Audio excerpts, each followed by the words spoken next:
क्या आप भी 2022 में बिहार बोर्ड से मैट्रिक की परीक्षा देने वाले हैं? तो यह वीडियो आपके लिए काफी ज्यादा इंपॉर्टेंट होने वाला है, क्योंकि आज की इस वीडियो में आपको बताया जाएगा कि मैथमेटिक्स यानी कि गणित के किस प्रकार से क्वेश्चन आपके एग्जाम में पूछा जाएगा। अगर इस वीडियो को आप छोड़ करके जाएंगे और पूरा नहीं देखेंगे तो आपको काफी ज्यादा नुकसान हो जाएगी, क्योंकि आज की इस वीडियो में पूरी तरीके से आपको समझा दिया जाएगा कि क्वेश्चन किस प्रकार से पूछा जाएगा और कैसे आप एग्जाम में जब बैठिएगा तो आपके सामने क्वेश्चन पेपर मिलेगा। तो सबसे पहले आपको हम यहाँ पे दिखाना चाहेंगे, ध्यान से समझिएगा हर एक चीज को, नहीं तो आपको दिक्कत हो जाएगी। सबसे पहले हम आपको बताना चाहेंगे कि जैसे ही आप एग्जाम में बैठिएगा, जब आपके सामने क्वेश्चन पेपर आएगा तो आपको इसी प्रकार से क्वेश्चन पेपर आपके हाथों में मिलेगा। यहाँ पे आपको हम बता दें कि यहाँ पे आपको विषय कोड सबसे पहले दिखेगा। विषय कोड आपको बता दें कि गणित का जो है 110 होता है, तो यहाँ पे 110 आपको लिखा हुआ मिलेगा। उसके बाद से यहाँ पे प्रश्न पत्र सेट कोड यहाँ पे मिलेगा। और आपको एक बात आपको बता दें कि जितने भी बच्चे होंगे उसमें सभी बच्चे का जो प्रश्न पत्र सेट कोड होगा वो अलग अलग होगा। आपके पास कोई और होगा, किसी और बच्चे के पास कुछ और होगा, है ना। लगभग जो है 10 सेट कोड आता है, ठीक है। 10 सेट कोड आएगा ABCD इस प्रकार से करके, तो आपको कोई भी सेट मिलेगा उससे कोई मतलब नहीं है। एक चीज ध्यान रखिएगा, जब आप प्रश्न पत्र सेट कोड OMR शीट में भरने के लिए आएगा ना, तो ध्यान से आप भरिएगा। OMR आपको मिलेगा, वहां पे इस चीज को ध्यान से भरना है, नहीं तो आपसे बहुत ज्यादा अगर ये गलती हुई तो समझिए कि बहुत ज्यादा दिक्कत हो जाएगी आपको आगे चल करके, है ना। उसके बाद से आपको बताना चाहेंगे कि आपकी एग्जाम में जब प्रश्न पूछा जाएगा तो प्रश्न आपके एग्जाम में जो है वह 138 प्रश्न पूछा जाएगा गणित से। किसने प्रश्न पूछा जाएगा? 138 प्रश्न यहाँ पे पूछा जाएगा। 100 प्रश्न पूछा जाएगा ऑब्जेक्टिव, 30 प्रश्न पूछा जाएगा लघु उत्तरीय और 8 प्रश्न पूछा जाएगा आपको दीर्घ उत्तरीय। इस प्रकार से 138 प्रश्न पूछा जाएगा आपके एग्जाम में गणित से। और अलग अलग आपको बता दें सब्जेक्ट में अलग अलग क्वेश्चन का नंबर होगा, यानी कि मतलब कि अगर गणित में 138 है तो साइंस में आपको 110 ही क्वेश्चन पूछा जाता है, क्योंकि आपको पता है कि जो एग्जाम का पैटर्न है कोरोना वायरस की वजह से उसकी एग्जाम की पैटर्न थोड़ी सी बदलाव की गई है क्वेश्चन नंबर में, है ना। क्वेश्चन की संख्या डबल कर दी गई है, तो इस प्रकार से आपके एग्जाम में क्वेश्चन पूछे जाएंगे और इसमें से सिर्फ और सिर्फ आपको मात्र आधा क्वेश्चन बनाना है, यानी कि 50% ही क्वेश्चन को आपको सॉल्व करना है। यानी कि अगर 100 ऑब्जेक्टिव यहां से पूछा जाएगा तो यहां से मात्र आपको 50 ऑब्जेक्टिव को ही सॉल्व करना है। इसी प्रकार से 30 आपको लघु उत्तरीय यानी कि सबसे जो छोटा क्वेश्चन होता है 2-2 नंबर का, वो आपसे 30 पूछा जाएगा, तो मात्र 15 क्वेश्चन का जवाब देना है। और 8 जो है दीर्घ उत्तरीय प्रश्न पूछा जाएगा, जिसमें से मात्र आपको 4 प्रश्न का ही जवाब देना है। इस बात को पहले आप ध्यान से समझ लीजिए, ओके। अब देखिए, उसके बाद से आपको बता दें कि आपको यहां पे दिखाया जाएगा कि कुल जो पृष्ठ की संख्या यानी कि उसमें पेज, क्वेश्चन में कितने पेज है, ये आपको यहाँ पे देखने को मिल जाएगा। कुल पूर्णांक आपको कितना मिलेगा, यानी कि फुल मार्क्स आपका कितना है, यहाँ पे आपको देखने को मिल जाएगा। जैसे कि 100 नंबर का आपका पेपर होता है। उसके बाद से यहाँ पे देखिए, यहाँ पे इस चीज को ध्यान में देखिएगा, ये देखिए ये मतलब कि साफ साफ दिखना चाहिए आपके प्रश्न पत्र में, वैसे दिखता है ये, और इसको भी भरा जाता है ना।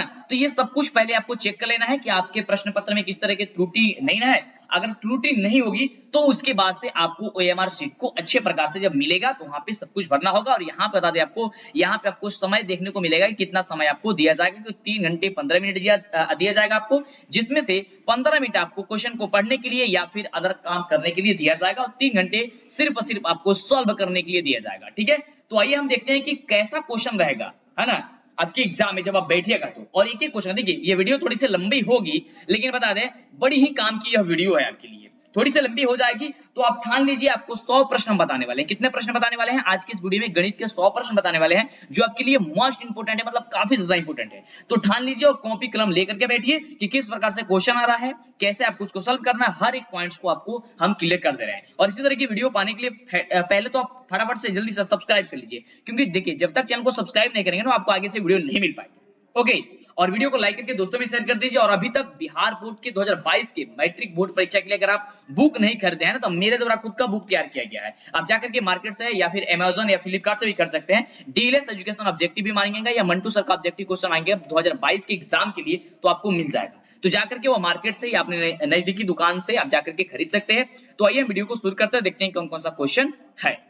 देखिए सबसे पहला नंबर प्रश्न कह रहा है कि 92/115 का सरलतम रूप क्या होगा। अब देखिए यहाँ पे हम आपको समझाते जाएंगे कि प्रश्न क्या कह रहा है और कैसे बनेगा, क्योंकि यहाँ पे जो भी प्रश्न आपको मिलेगा सीधे आपके परीक्षा में पूछा जाएगा, केवल अंक चेंज किया जा सकता है। तो देखिए सरलतम रूप कहने का क्या मतलब होता है कि सबसे छोटा वाला रूप क्या होगा, यानी कि इन दोनों संख्याओं को जब आप घटाइएगा तो सबसे छोटा रूप क्या होगा। अगर आपको पता होगा तो नीचे कमेंट करके हमें बताते रहिए, जिससे हमें ज्यादा खुशी होगी और आपकी तैयारी भी अच्छी हो जाएगी। और मिलाते जाइएगा कि आप कितने प्रश्न का जवाब दे पाए हैं। तो देखिए ध्यान से यहाँ इसे अगर हम 4 से कटाते हैं, क्योंकि 4 से अब यह नीचे कोई भी संख्या से कट नहीं सकता है, तो 4 से कटाएंगे तो होगा 23 बार में कटेगा, यानी कि 4 में जब 23 से गुणा करेंगे तो क्या हो जाएगा 92 हो जाएगा, यानी कि 23 चौके 92 हो गया। और 115 को जब आप कटाइएगा तो 5 बार में कटेगा, क्योंकि 23 पचे 115 होता है, यानी कि यह सबसे जो छोटा रूप निकल के आया वह 4/5 निकल के आया। तो 4/5 देखिए कहाँ पे ऑप्शन दिया गया है, तो आपका ऑप्शन कहाँ पे दिया गया है, तो बी नंबर में दिया गया है। तो बी नंबर आपका बिल्कुल क्या हो जाएगा, सही उत्तर हो जाएगा। तो जब भी आपसे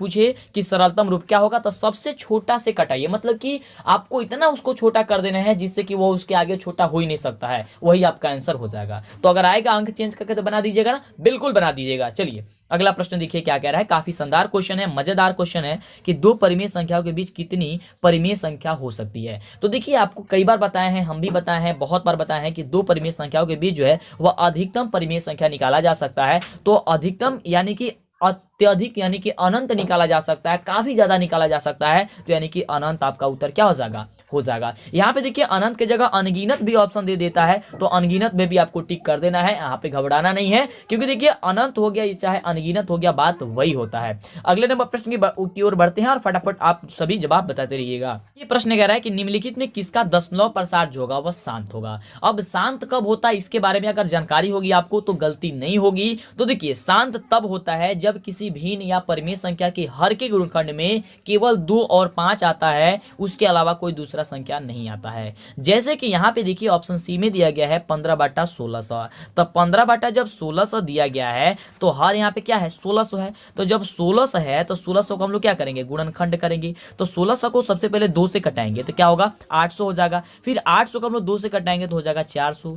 फिर 2 से इसको कटाएंगे तो हो जाएगा कितना 200। फिर 200 को कटाएंगे हम लोग कितना हो जाएगा 100। और 100 को जब हम लोग कटाएंगे 2 से तो हो जाएगा 50। फिर 50 को कटाएंगे तो हो जाएगा 25। फिर 5 से इसको कटाएंगे तो हो जाएगा 5, और 5 से फिर कटाएंगे तो हो जाएगा 1। अब यहाँ पे आप देख रहे हैं कि केवल 2 और 5 आ रहा है, इसके अलावा कोई दूसरा आ ही नहीं रहा है। तो इस प्रकार से हमारा यह दशमलव प्रसार शांत हो जाएगा। अगर 2 और 5 के अलावा कोई दूसरा आता तो वह अशांत हो जाता। तो इस प्रकार से कोई भी आपको अगर ऑप्शन चेंज करके देता है तो बना लीजिएगा, चेक कर लीजिएगा कि नीचे हर का गुणनखंड क्या दिया गया है। चलिए आगे बात करते हैं। अगला जो है वह प्रश्न कह रहा है कि बहुपद dy² प्लस by प्लस ए के शून्यकों का गुणनफल जो होगा वह क्या होगा। देखिए यहाँ पे जो है वह चेंज कर दिया है। यहाँ पे पहले आप पढ़े होंगे कि a² bx प्लस c के गुणनफल क्या होता है, लेकिन यहाँ पे देखिए यहाँ पे a की जगह है, वहां पे भी चेंज कर दिया गया है। यहाँ पे x² की जगह y² कर दिया गया है, तो चेंज कर दिया गया है। पता था कि ax² प्लस bx प्लस जब c आता है तो c/a होता है, यानी कि तीसरा पद बता पहला पद होता है। तो यहाँ पे देखिए इसमें का तीसरा पद कौन है, तो कहिएगा कि सर इसमें का तीसरा पद a है और पहला पद कौन है तो d है, तो a/d। तो a/d देखिए कहाँ पे ऑप्शन दिया गया है, तो ऑप्शन आपका कहाँ दिया गया, डी नंबर में दिया गया है। तो अगर कभी भी अगर आपसे यहाँ पे चेंज करके पूछता है तो बना दीजिएगा ना, तीसरा पद बटे पहला पद, तो तीसरा पद बटा पहला पद जो भी होगा वही आपका आंसर हो जाएगा। तो यहाँ पे ऑप्शन क्या हो जाएगा, डी नंबर हो जाएगा। ठीक है, चलिए आगे बात करते हैं। अगला देखिए क्वेश्चन काफी इंपोर्टेंट क्वेश्चन है, कह रहा है कि √18 का परमीकरण क्या होता है। √18 का परमीकरण, अब देखिए परमीकरण यहाँ पे जब भी पूछेगा तो सबसे पहले आप ध्यान दीजिए कि √18 को आप लिख क्या सकते हैं, क्योंकि अगर आपसे यह क्वेश्चन पूछता आपके परीक्षा में तो देखिए इसको कैसे बनाया जाता है, काफी जबरदस्त क्वेश्चन है। √18 को आप क्या लिख सकते हैं, तो लिख सकते हैं ये ना 2 गुने 3 गुने 3, क्योंकि 3 दूनी 6 और 6 3 18। अब देखिए यहाँ पे रूट जो है, रूट में से 2 संख्या में से एक बाहर जाता है, मतलब 2 संख्या में से बाहर चला जाता है एक संख्या। तो यहाँ पे देखिए 3 को 2 है तो बाहर चला जाएगा और 2 जो है रूट में बच जाएगा, यानी कि इसे हम लोग लिख सकते हैं 3√2 लिख सकते हैं, 3√2 लिख सकते हैं ना। तो यहाँ पे देखिए कह रहा है कि परमीकरण गुणांक कौन है, गुणांक का मतलब गुणा किया गया है, तो परमीकरण गुणांक जो है वो आपका √2 ना है, यानी कि √2 से ना 3 पे गुणा किया गया है, तभी ना 18 आएगा। 3√2 में गुणा कीजिएगा तो किससे, तभी ना 18 आएगा, तो 3√2 हो जाएगा। तो यानी कि आपका परिमेयकारी गुणा क्या हो जाएगा, 2 आ जाएगा, √2। तो √2 जो होगा आपका आंसर सही हो जाएगा। ठीक है, चलिए आगे बात करते हैं। अगला देखिए कह रहा है कि सबसे छोटी अभाज्य संख्या कौन है। अभाज्य संख्या कहने का मतलब क्या हो गया जी, अभाज्य संख्या कहने का मतलब वही हो गया जो आपको केवल 2 संख्या से वो डिवाइड हो, उससे ज्यादा संख्या से वो डिवाइड हो भी ना करे। जैसे यहाँ पे आपको 2 हो गया, 5 हो गया, 7 हो गया, क्योंकि देखिए 2 को आप डिवाइड कीजिएगा तो एक 1 से डिवाइड होगा और एक किससे डिवाइड होगा, 2 से होगा। 5 को भी कीजिएगा तो एक 1 से होगा, एक 5 से होगा। 7 को कीजिएगा तो एक 1 से होगा, एक 7 से होगा। लेकिन इसमें पड़ा सबसे छोटी संख्या, तो सबसे छोटी संख्या दोनों है, 2 आपका क्या हो जाएगा, ऑप्शन बी नंबर हो जाएगा। क्या हो जाएगा, ऑप्शन बी नंबर हो जाएगा। और देखिए अक्सर पूछा जाता है क्वेश्चन कि सबसे छोटी अभाज्य संख्या क्या होती है, आपसे पूछा जाए या आपसे दूसरा क्वेश्चन पूछा जाएगा कि निम्नलिखित में से कौन अभाज्य संख्या है। तो अभाज्य संख्या वही होगा जिसका क्या होगा, गुणनखंड केवल 2 निकले, यानी कि वो डिवाइड केवल 2 संख्या से, किसी तीसरा संख्या से ना हो। मतलब कि वो डिवाइड करे ना तो सिर्फ 2 को संख्या से डिवाइड हो। जैसे आपको अभी हमने दिखाया कि मान लीजिए यहाँ पे आपको 5 हो गया, तो 5 को डिवाइड कीजिएगा तो एक 1 से होगा, एक 5 से होगा, इसके अलावा कोई दूसरा संख्या से होगा नहीं होगा। इस प्रकार वाले संख्या को कहते हैं अभाज्य संख्या। तो इसमें कह रहा था सबसे छोटा, तो सबसे छोटा तो 2 है। चलो आगे बात करते हैं। अगला देखिए प्रश्न कह रहा है, अगला हम सभी का, कि यदि a बराबर BQ प्लस R है, जहां a और b धनात्मक पूर्णांक हो तो क्या होता है। तो यहाँ पे जब धनात्मक पूर्णांक होता है तो हमारा r जो होता है वह छोटा होता है किससे, b से। ये आपका रूल ही है, आप सभी ये जानते हैं, इसके बारे में जानते हैं कि r जो होता है वह छोटा होता है किससे होता है, छोटा, तो वह b से छोटा होता है। यानी कि ऑप्शन जो हो जाएगा आपका क्या हो जाएगा, ऑप्शन सी नंबर हो जाएगा। ठीक है, चलिए आगे बात करते हैं।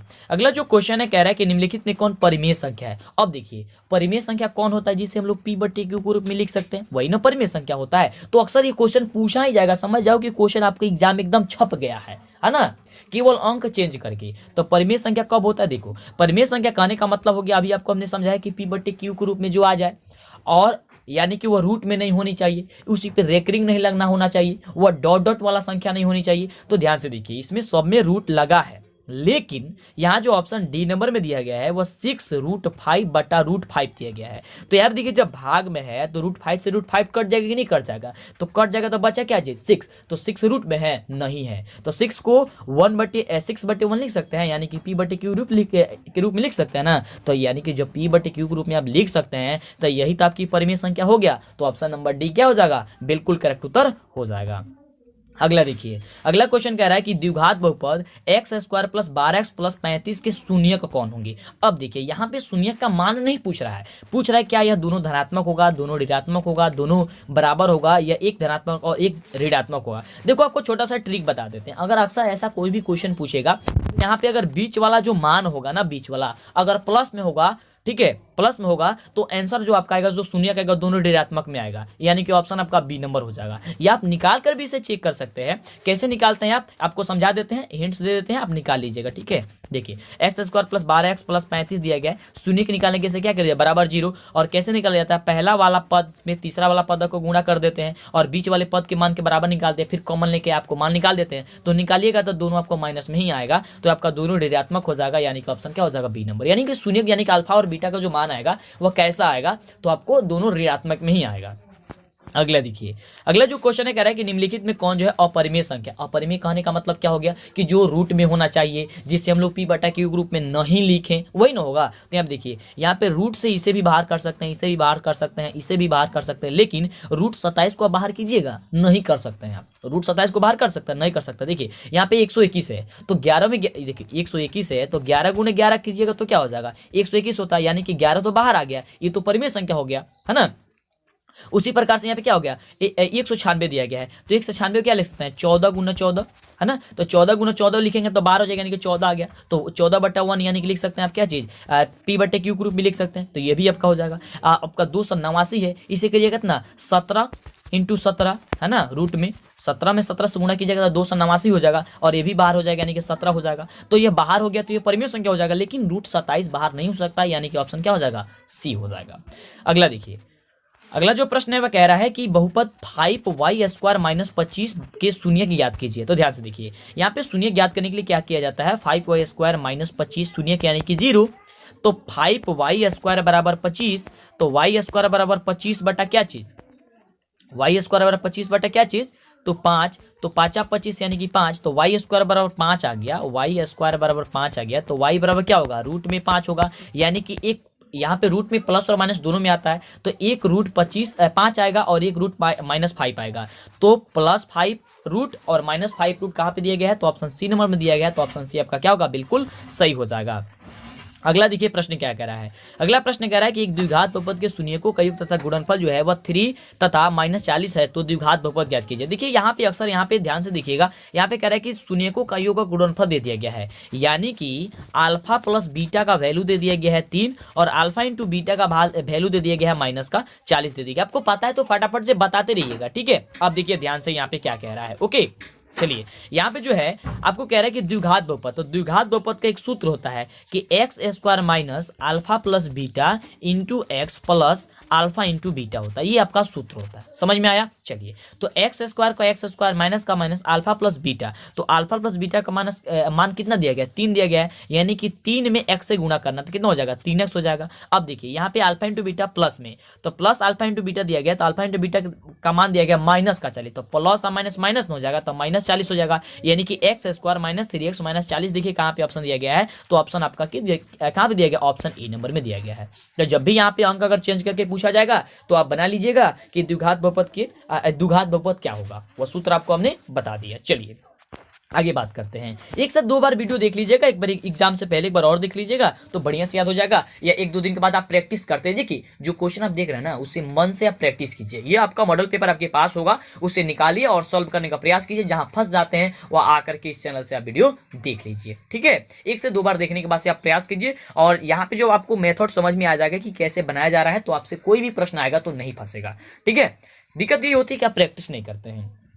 अगला प्रश्न कह रहा है कि युग में समीकरण x + 2y = 4 और 2x + 4y = 8 दिया गया है, तो इसका क्या होगा, एक हल होगा, 2 हल होगा, कोई हल नहीं होगा, या फिर अनगिनत हल होगा। तो देखिए ध्यान से यहाँ पे देखिए, सबसे पहले हम लोग याद करेंगे यह चीज, a1/a2 बराबर b1/b2 बराबर c1/c2। अगर इस रूप का अगर हो जाएगा, यानी कि तीनों मान बराबर आ जाएगा, तो अनगिनत हल होगा। तो ध्यान से देखिए a1/a2 का मतलब क्या हो गया, 1 क्या चीज 2, यानी कि a1 का मान 2 है और a2 का मान कितना है, a2 का मान कितना है, 2 है, तो 1/2 बराबर b1/b2, तो b1 का मान 2 है और b2 का मान 4 है। उसके बाद से c1/c2, तो 4 कितना हो जाएगा, 8 हो जाएगा। अब देखिए इसको कटाइए, तो 1/2 को 1/2 रहने देते हैं, 2/4 है तो इसको कटाएंगे तो 1/2 हो जाएगा, 4/8 दिएगा तो 4/8 में कटिएगा तो कितना हो जाएगा, 1/2 हो जाएगा, है ना। तो यानी कि 1/2 बराबर 1/2 बराबर 1/2 आ रहा है, यानी कि सभी आपस में बराबर हो रहा है, तो इसका अनगिनत हल हो जाएगा, यानी कि ऑप्शन क्या हो जाएगा, डी नंबर हो जाएगा। समझ में आ रहा है। चलिए इसी प्रकार से आप चेक कर लीजिएगा। अगला देखिए क्वेश्चन कह रहा है कि यदि बहुपद x² + ax - b के शून्यक एक दूसरे के व्युत्क्रम हो तो b का वैल्यू क्या होगा। अब देखिए व्युत्क्रम पूछ रहा है, यानी कहने का मतलब कह रहा है कि आप सभी जानते हैं कि द्विघात बहुपद के जो शून्यक होते हैं वह अल्फा और बीटा होता है ना। तो कह रहा है कि एक दूसरे के व्युत्क्रम है, यानी कि अल्फा बराबर 1/बीटा है। अल्फा बराबर क्या है, 1/बीटा है, तो इसे आप सॉल्व कीजिए। तो अल्फा में 1 से अल्फा में बीटा से कीजिएगा, अब तिर्यक गुना होगा ना यहाँ पे, तो अल्फा बीटा में कीजिएगा तो अल्फा बीटा, और 1 में उनसे गुणा कीजिएगा तो 1, यानी कि अल्फा बीटा बराबर हो गया क्या चीज, 1।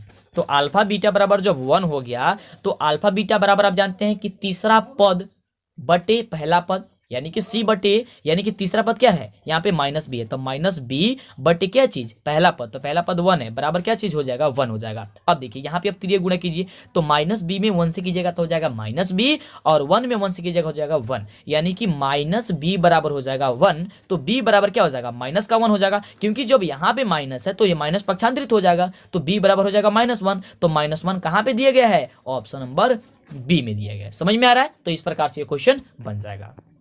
अगला देखिए, अगला जो क्वेश्चन है वह कह रहा है कि अर्धवृत्त का कोण कितना होता है, अर्धवृत्त का कोण। तो देखिए अर्धवृत्त का जो कोण होता है वह 90 डिग्री का होता है। जो वृत्त हो गया, वृत्त इस प्रकार का होता है, और कह रहा है कि अर्धवृत्त हो इसमें से, है ना, आधा हो, तो आधा का क्या होता है, 90 डिग्री होता है। तो 90 डिग्री पर आपको टिक कर देना है, ये चीज आपको याद करके रखनी है ना। चलिए आगे बात करते हैं। अगला देखिए प्रश्न क्या कह रहा है कि द्विघात समीकरण ax² + bx + c = 0, जहां a बराबर नहीं हो 0 के वास्तविक मूल नहीं है यदि। वास्तविक मूल नहीं है। वास्तविक नहीं है यानी कि मतलब हो गया कि वह अवास्तविक होना चाहिए। तो अवास्तविक कहने का मतलब क्या हो गया कि जो डी का जो हम लोग का वैल्यू आ रहा है, जो डी का वैल्यू हो रहा है वो छोटा होना चाहिए किससे, 0 से, यानी कि डी का मान माइनस में आ जाना चाहिए।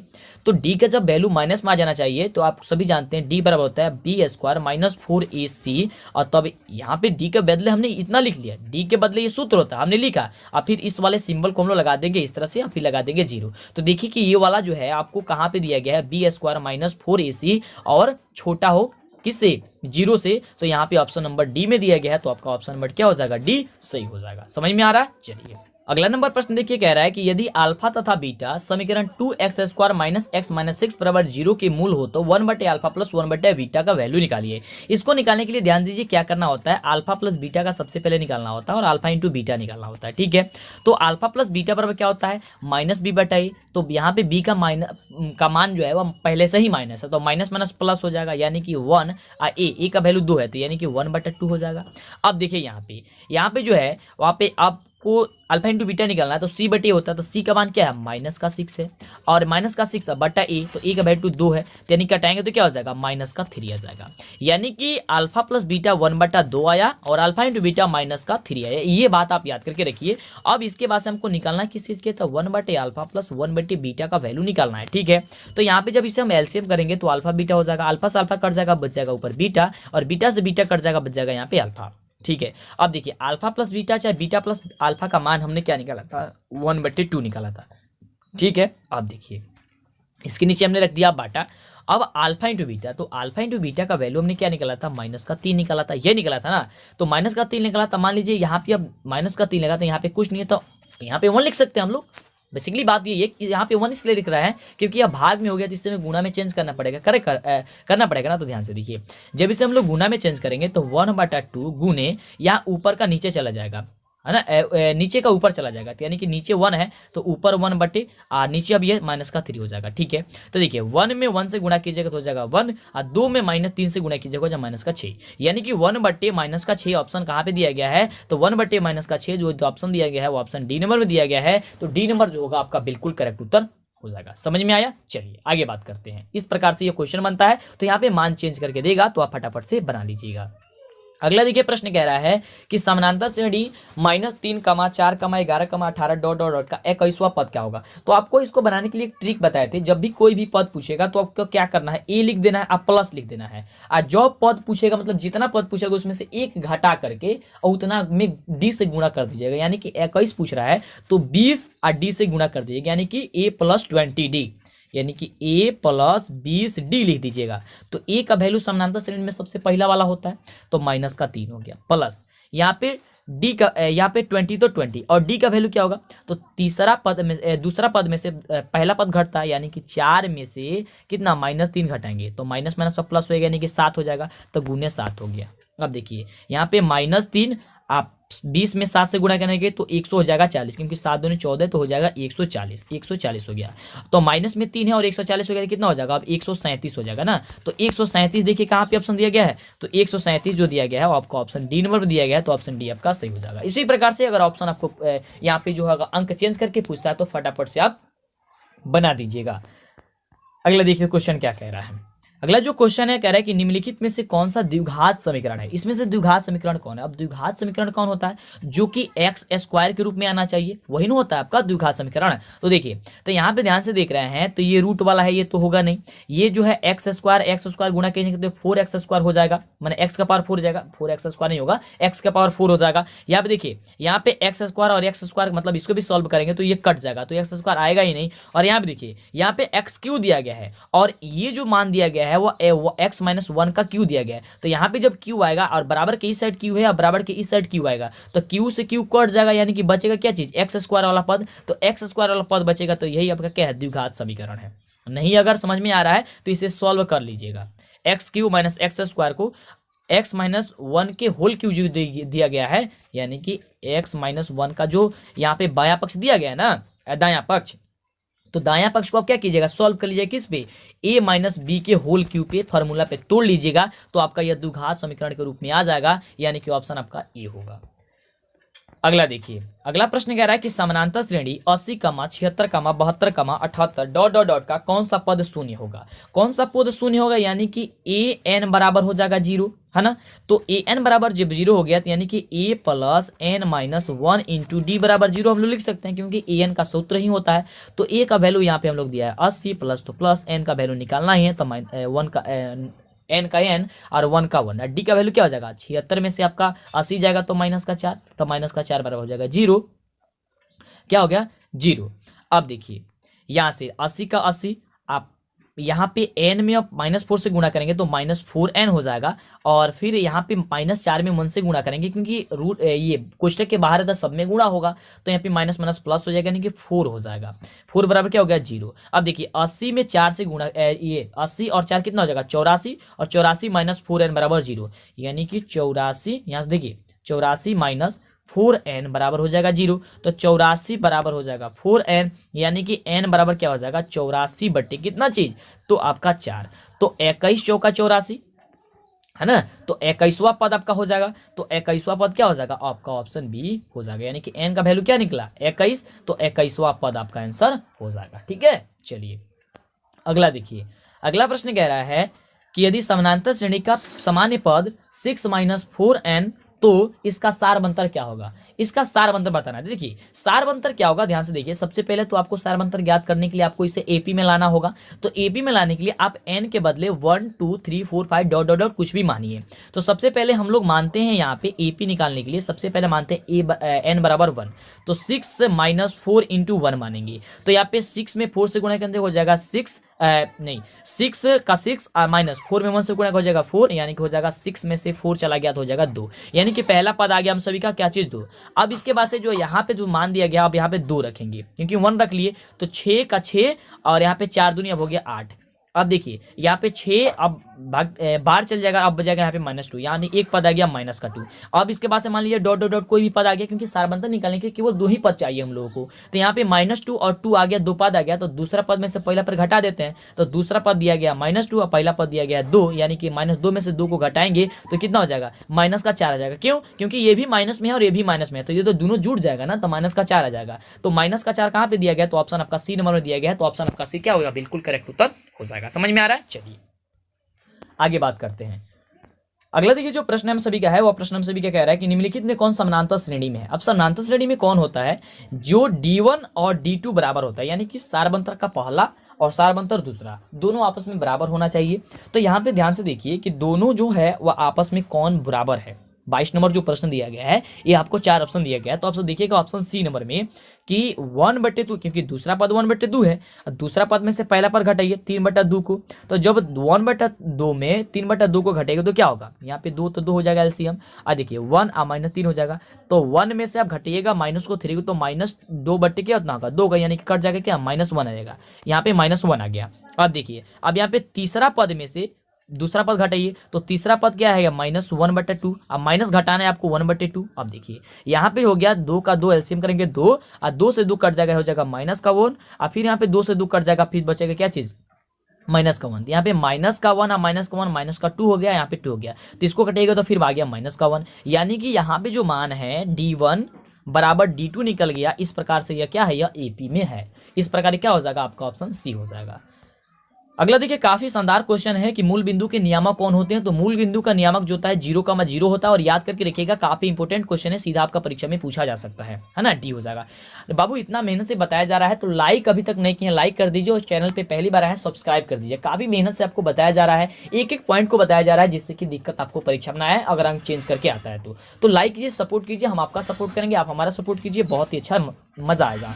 अगला देखिए क्या कह रहा है, कह रहा है कि यदि त्रिभुज ABC समरूप त्रिभुज PQR तथा QR बटा BC है, QR बटा BC बराबर अगर 2/3 दिया गया है, तो एरिया ऑफ त्रिभुज PQR बटा एरिया ऑफ त्रिभुज ABC का वैल्यू कितना होता है। तो देखिए जब भी आपसे पूछेगा एरिया ऑफ त्रिभुज ABC एरिया ऑफ त्रिभुज PQR बटा एरिया ऑफ त्रिभुज ABC, तो कुछ आपको नहीं करना है, ये दोनों जो संख्याएं दी गई है इसको स्क्वायर कर देना है। तो 2 का स्क्वायर कीजिएगा तो हो जाएगा कितना, 2 का स्क्वायर कीजिएगा हो जाएगा 4, अब बटा 3 का स्क्वायर कीजिएगा हो जाएगा 9, यानी कि 4/9। तो 4/9 कहाँ पे दिया गया है, तो ऑप्शन आपका ई नंबर में दिया गया। कभी भी ऐसा पूछेगा तो आपको ये ट्रिक लगा देना। अब ऐसे आप त्रिभुज वाले पे आप सूत्र बनेगा तो काफी दिक्कत हो जाएगा, और आपका ऑब्जेक्टिव है जितना जल्दी आप कोशिश कीजिए बनने का तो बन जाएगा। अब देखिए अगला प्रश्न क्या कह रहा है, काफी शानदार क्वेश्चन है। क्वेश्चन देखिए कह रहा है कि 1 सेकेंड, चलिए क्वेश्चन कह रहा है कि दी गई आकृति में x का वैल्यू ज्ञात कीजिए। यहाँ पे x है और यहाँ पे x का वैल्यू ज्ञात करना है। ध्यान से समझिए, यहाँ पे 60 दे दिया गया, यहाँ पे आपको 50 दे दिया गया है। तो ये आपका तो एक त्रिभुज हो गया कंप्लीट। तो त्रिभुज में आप जानते हैं कि त्रिभुज के अंतः कोणों का योगफल जो होता है वह 180 डिग्री होता है। बिल्कुल सही। अब देखिए 180 डिग्री होता है, यानी कि इसका मान 60 है, इसका मान आपका 80 है, तो इसका मान लेते हैं हम लोग x। तो यहाँ पे जो है वह 60 प्लस 50 अब प्लस यहाँ पे कुछ नहीं है तो x मान है, तो x अब बराबर 180 होगा ना, क्योंकि त्रिभुज के अंतः कोणों का योगफल 180 डिग्री होता है। तो 50 गो और 60 गो कब होता है, 110 गो। 110 प्लस x बराबर 180 डिग्री हो गया, यानी कि 110 प्लस x बराबर 180 डिग्री। तो x बराबर क्या हो जाएगा, 180 माइनस का 110। तो 180 माइनस का 110 जब आप घटाइएगा तो बिल्कुल जो होगा इसका करेक्ट होता क्या होगा, 70 होगा ना, क्योंकि 70 को और 110 को 180 होता है। तो 70 आपका आंसर क्या हो जाएगा, यहाँ पे आपका 70 हो जाएगा। क्या हो जाएगा, यहाँ पे आपका 70 हो जाएगा। तो 70 हो जाएगा। तो यहाँ का वैल्यू नहीं पूछ रहा है, यहाँ का वैल्यू पूछ रहा है एक्स का। तो देखिए आप सभी जानते हैं कि ये शीर्षा विभमुख कोण से क्या होता है कि आपस में मान बराबर होता है। तो यहाँ अगर 70 डिग्री आ गया है तो इसका भी मान 70 डिग्री होगा, यानी कि ऑप्शन आपका सी नंबर बिल्कुल सही होगा। समझ में आ रहा है। देखिए कैसे घुमा करके क्वेश्चन दिया गया है और ऐसे ही घुमा करके परीक्षा में पूछा जाएगा आपसे।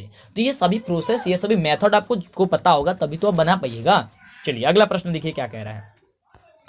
अगला जो प्रश्न है हम सभी का वो कह रहा है कि बिंदुओं ये 0,6 तथा 8,0 को मिलाने वाले रेखाखंड के मध्य बिंदु का नियामक क्या होगा। अब देखिए नियामक ज्ञात करने के लिए क्या किया जाता है, ध्यान से समझिए। काफी छोटा सा आपको ट्रिक बताते हैं। देखिए जो ये दो बिंदु दिया गया ना, तो पहले वाला जो बिंदु दिया गया है इसमें का और इसमें का जो पहले वाला दिया गया उसको जोड़ लीजिए।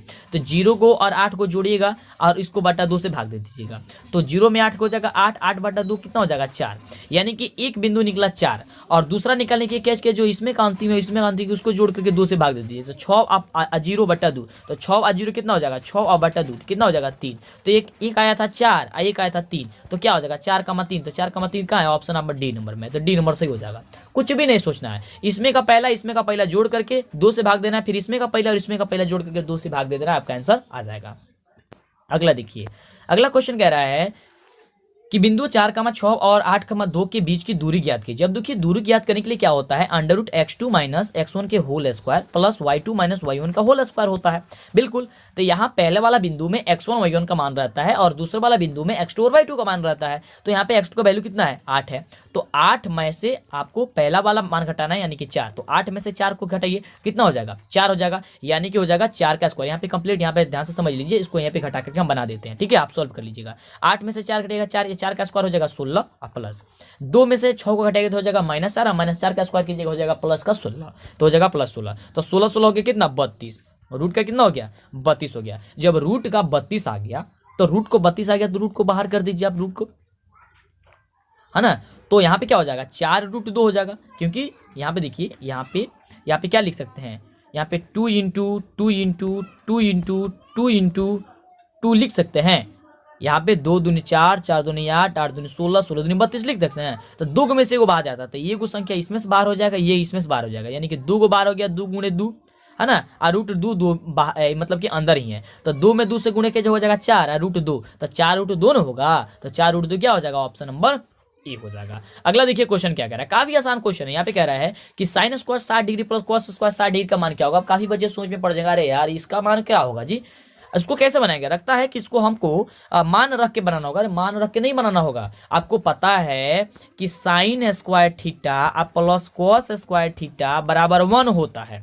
तो यानी कि थीटा का मान बराबर होता है तब 1 होता है। तो यहाँ पे भी 60 दिया गया है, यहाँ पे भी 60 दिया गया है। तो इसका मतलब यही ना रूल लागू होगा कि sin square theta plus cos square theta बराबर 1। तो sin square 60 degree plus cos square 60 degree बराबर क्या हो जाएगा 1। तो ऑप्शन हो जाएगा ऑप्शन सी नंबर। समझ में आया, कुछ भी नहीं करना, ध्यान से देखिए, बस आपको दिमाग लगाना है।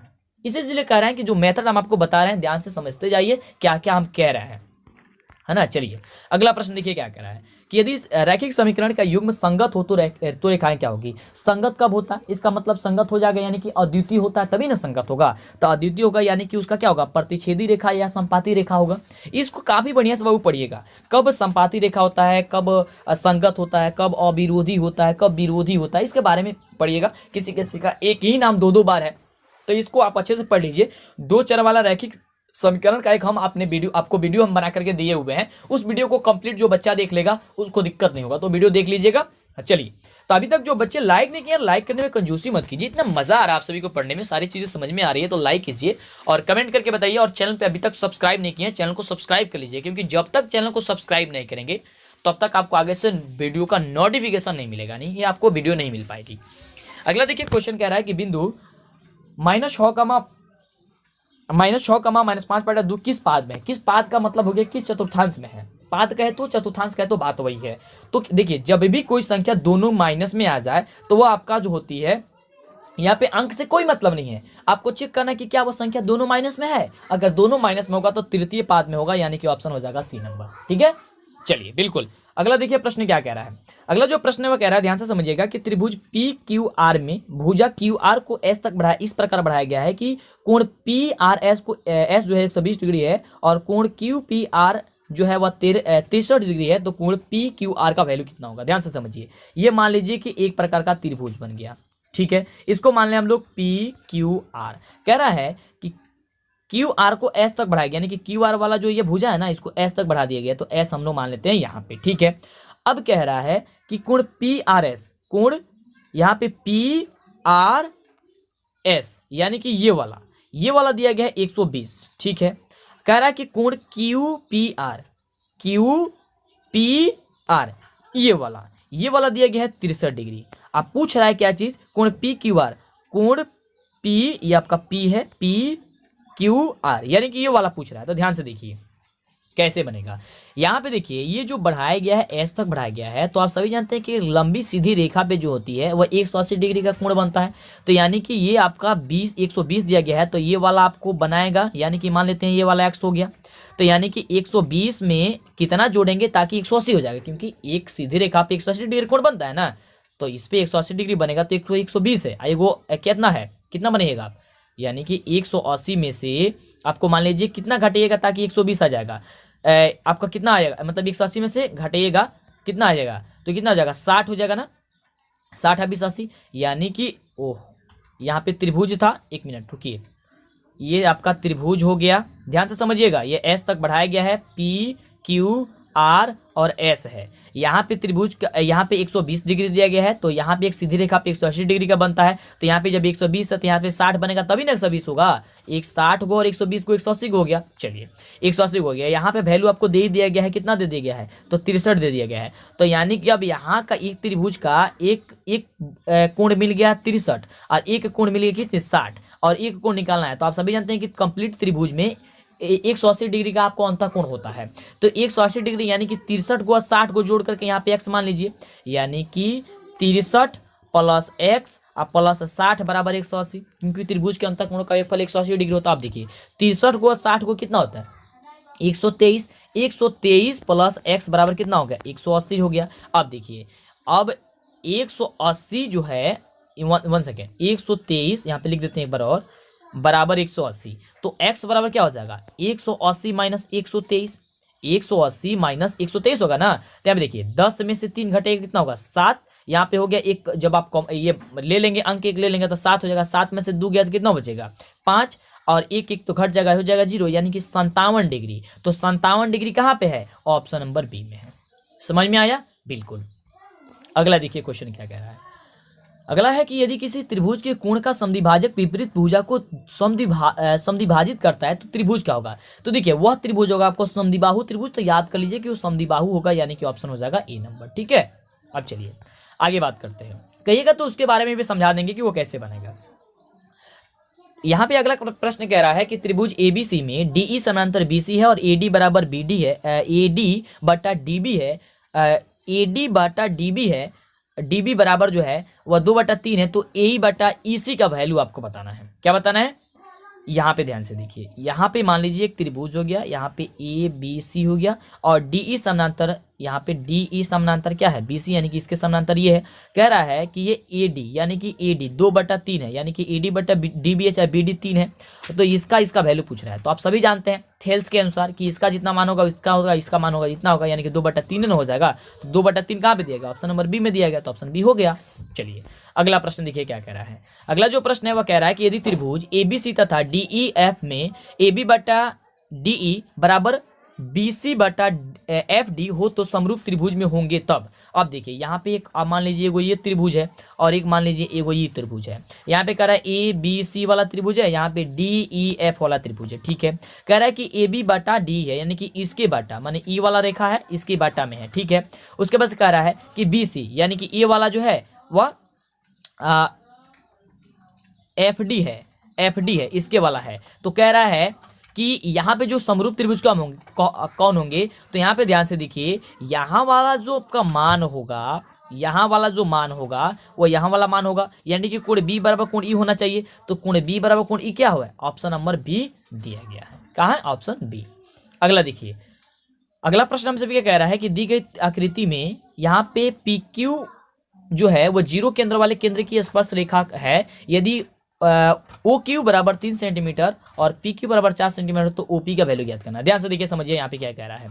यहाँ पे कह रहा है कि OQ O और Q यानी कि यहाँ पे 3 दे दिया गया है, PQ P और Q यानी कि A दे दिया गया आपका 4। तो इसका वैल्यू निकालना है।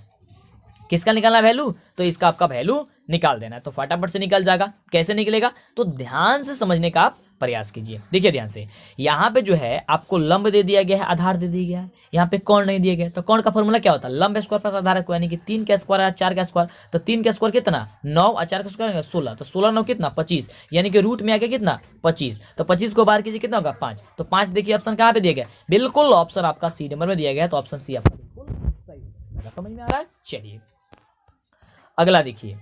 अगला प्रश्न कह रहा है कि एक्स अक्ष से बिंदु P 8,12 की दूरी बताइए। एक्स अक्ष से पूछ रहा है, तो इसका मतलब कि एक्स अक्ष से यानी कि आपका 12 हो जाएगा। एक्स अक्ष से पूछ रहा है तो एक्स अक्ष का आपका 12 हो जाएगा, और वाई अक्ष से पूछा तो 8 हो जाता। तो यहाँ पे एक्स अक्ष से पूछ रहा है क्या हो जाएगा? 12 हो जाएगा। ठीक है, चलिए एक्स अक्ष के बारे में आप जानते भी होंगे। अगला देखिए प्रश्न क्या कह रहा है कि वृत्त के किसी बिंदु पर खींची गई स्पर्श रेखा और उस बिंदु से जाने वाली त्रिज्या के बीच का जो कोण बना हुआ कोण होता है वह क्या होता है? इस प्रकार से है ना, कह रहा है कि वृत्त के किसी बिंदु पर खींची गई स्पर्श रेखा उस बिंदु से होकर जाने वाली त्रिज्या का, यहाँ पे हो गया त्रिज्या जाने का क्या होता है? 90 डिग्री होता है। तो 90 डिग्री आपका क्या हो जाएगा? ऑप्शन सी नंबर हो जाएगा। क्या हो जाएगा? Option C number. अगला देखिए, अगला जो प्रश्न कह रहा है कि दी गई आकृति में, यानी कि यह आकृति आपको दी गई है, कह रहा है टीपी और टीक्यू 2 स्पर्श रेखा है ओ केंद्र वाले वृत्त पर इस प्रकार है कि कोण PTQ बराबर 50 है, तो कोण POQ बराबर बताना। अच्छा देखिए ध्यान से समझिए, यहाँ पे ध्यान से समझिए, कह रहा है कि PTQ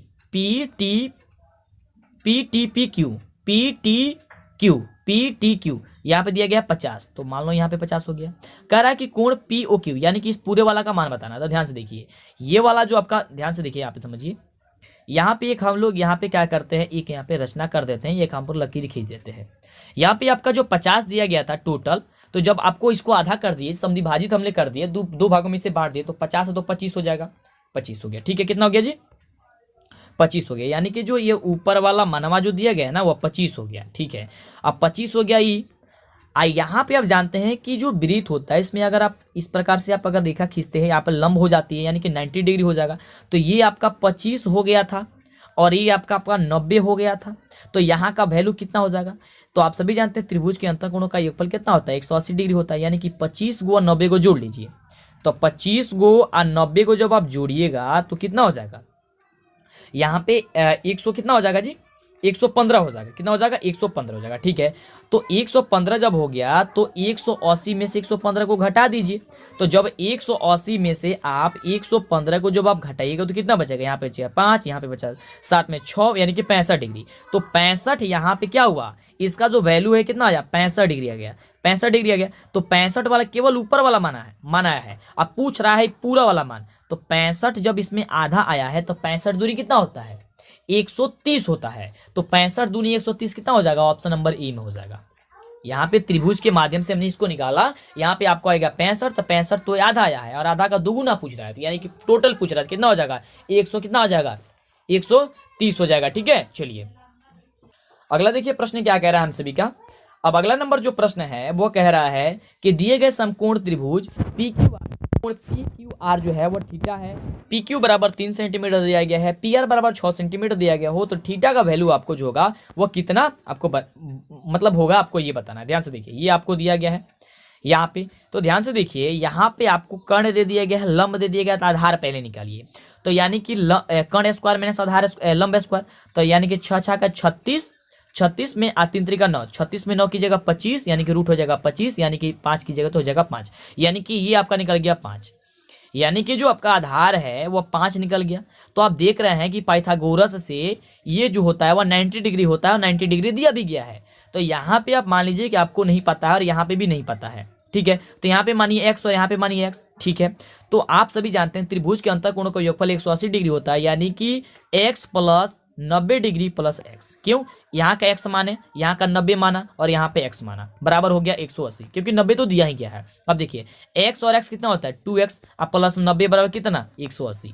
तो यहाँ पे 2x बराबर 180 में से अब 90 को घट जाएगा ना, क्योंकि पक्षांतरित करेंगे तो कितना हो जाएगा 2x बराबर 90 हो जाएगा।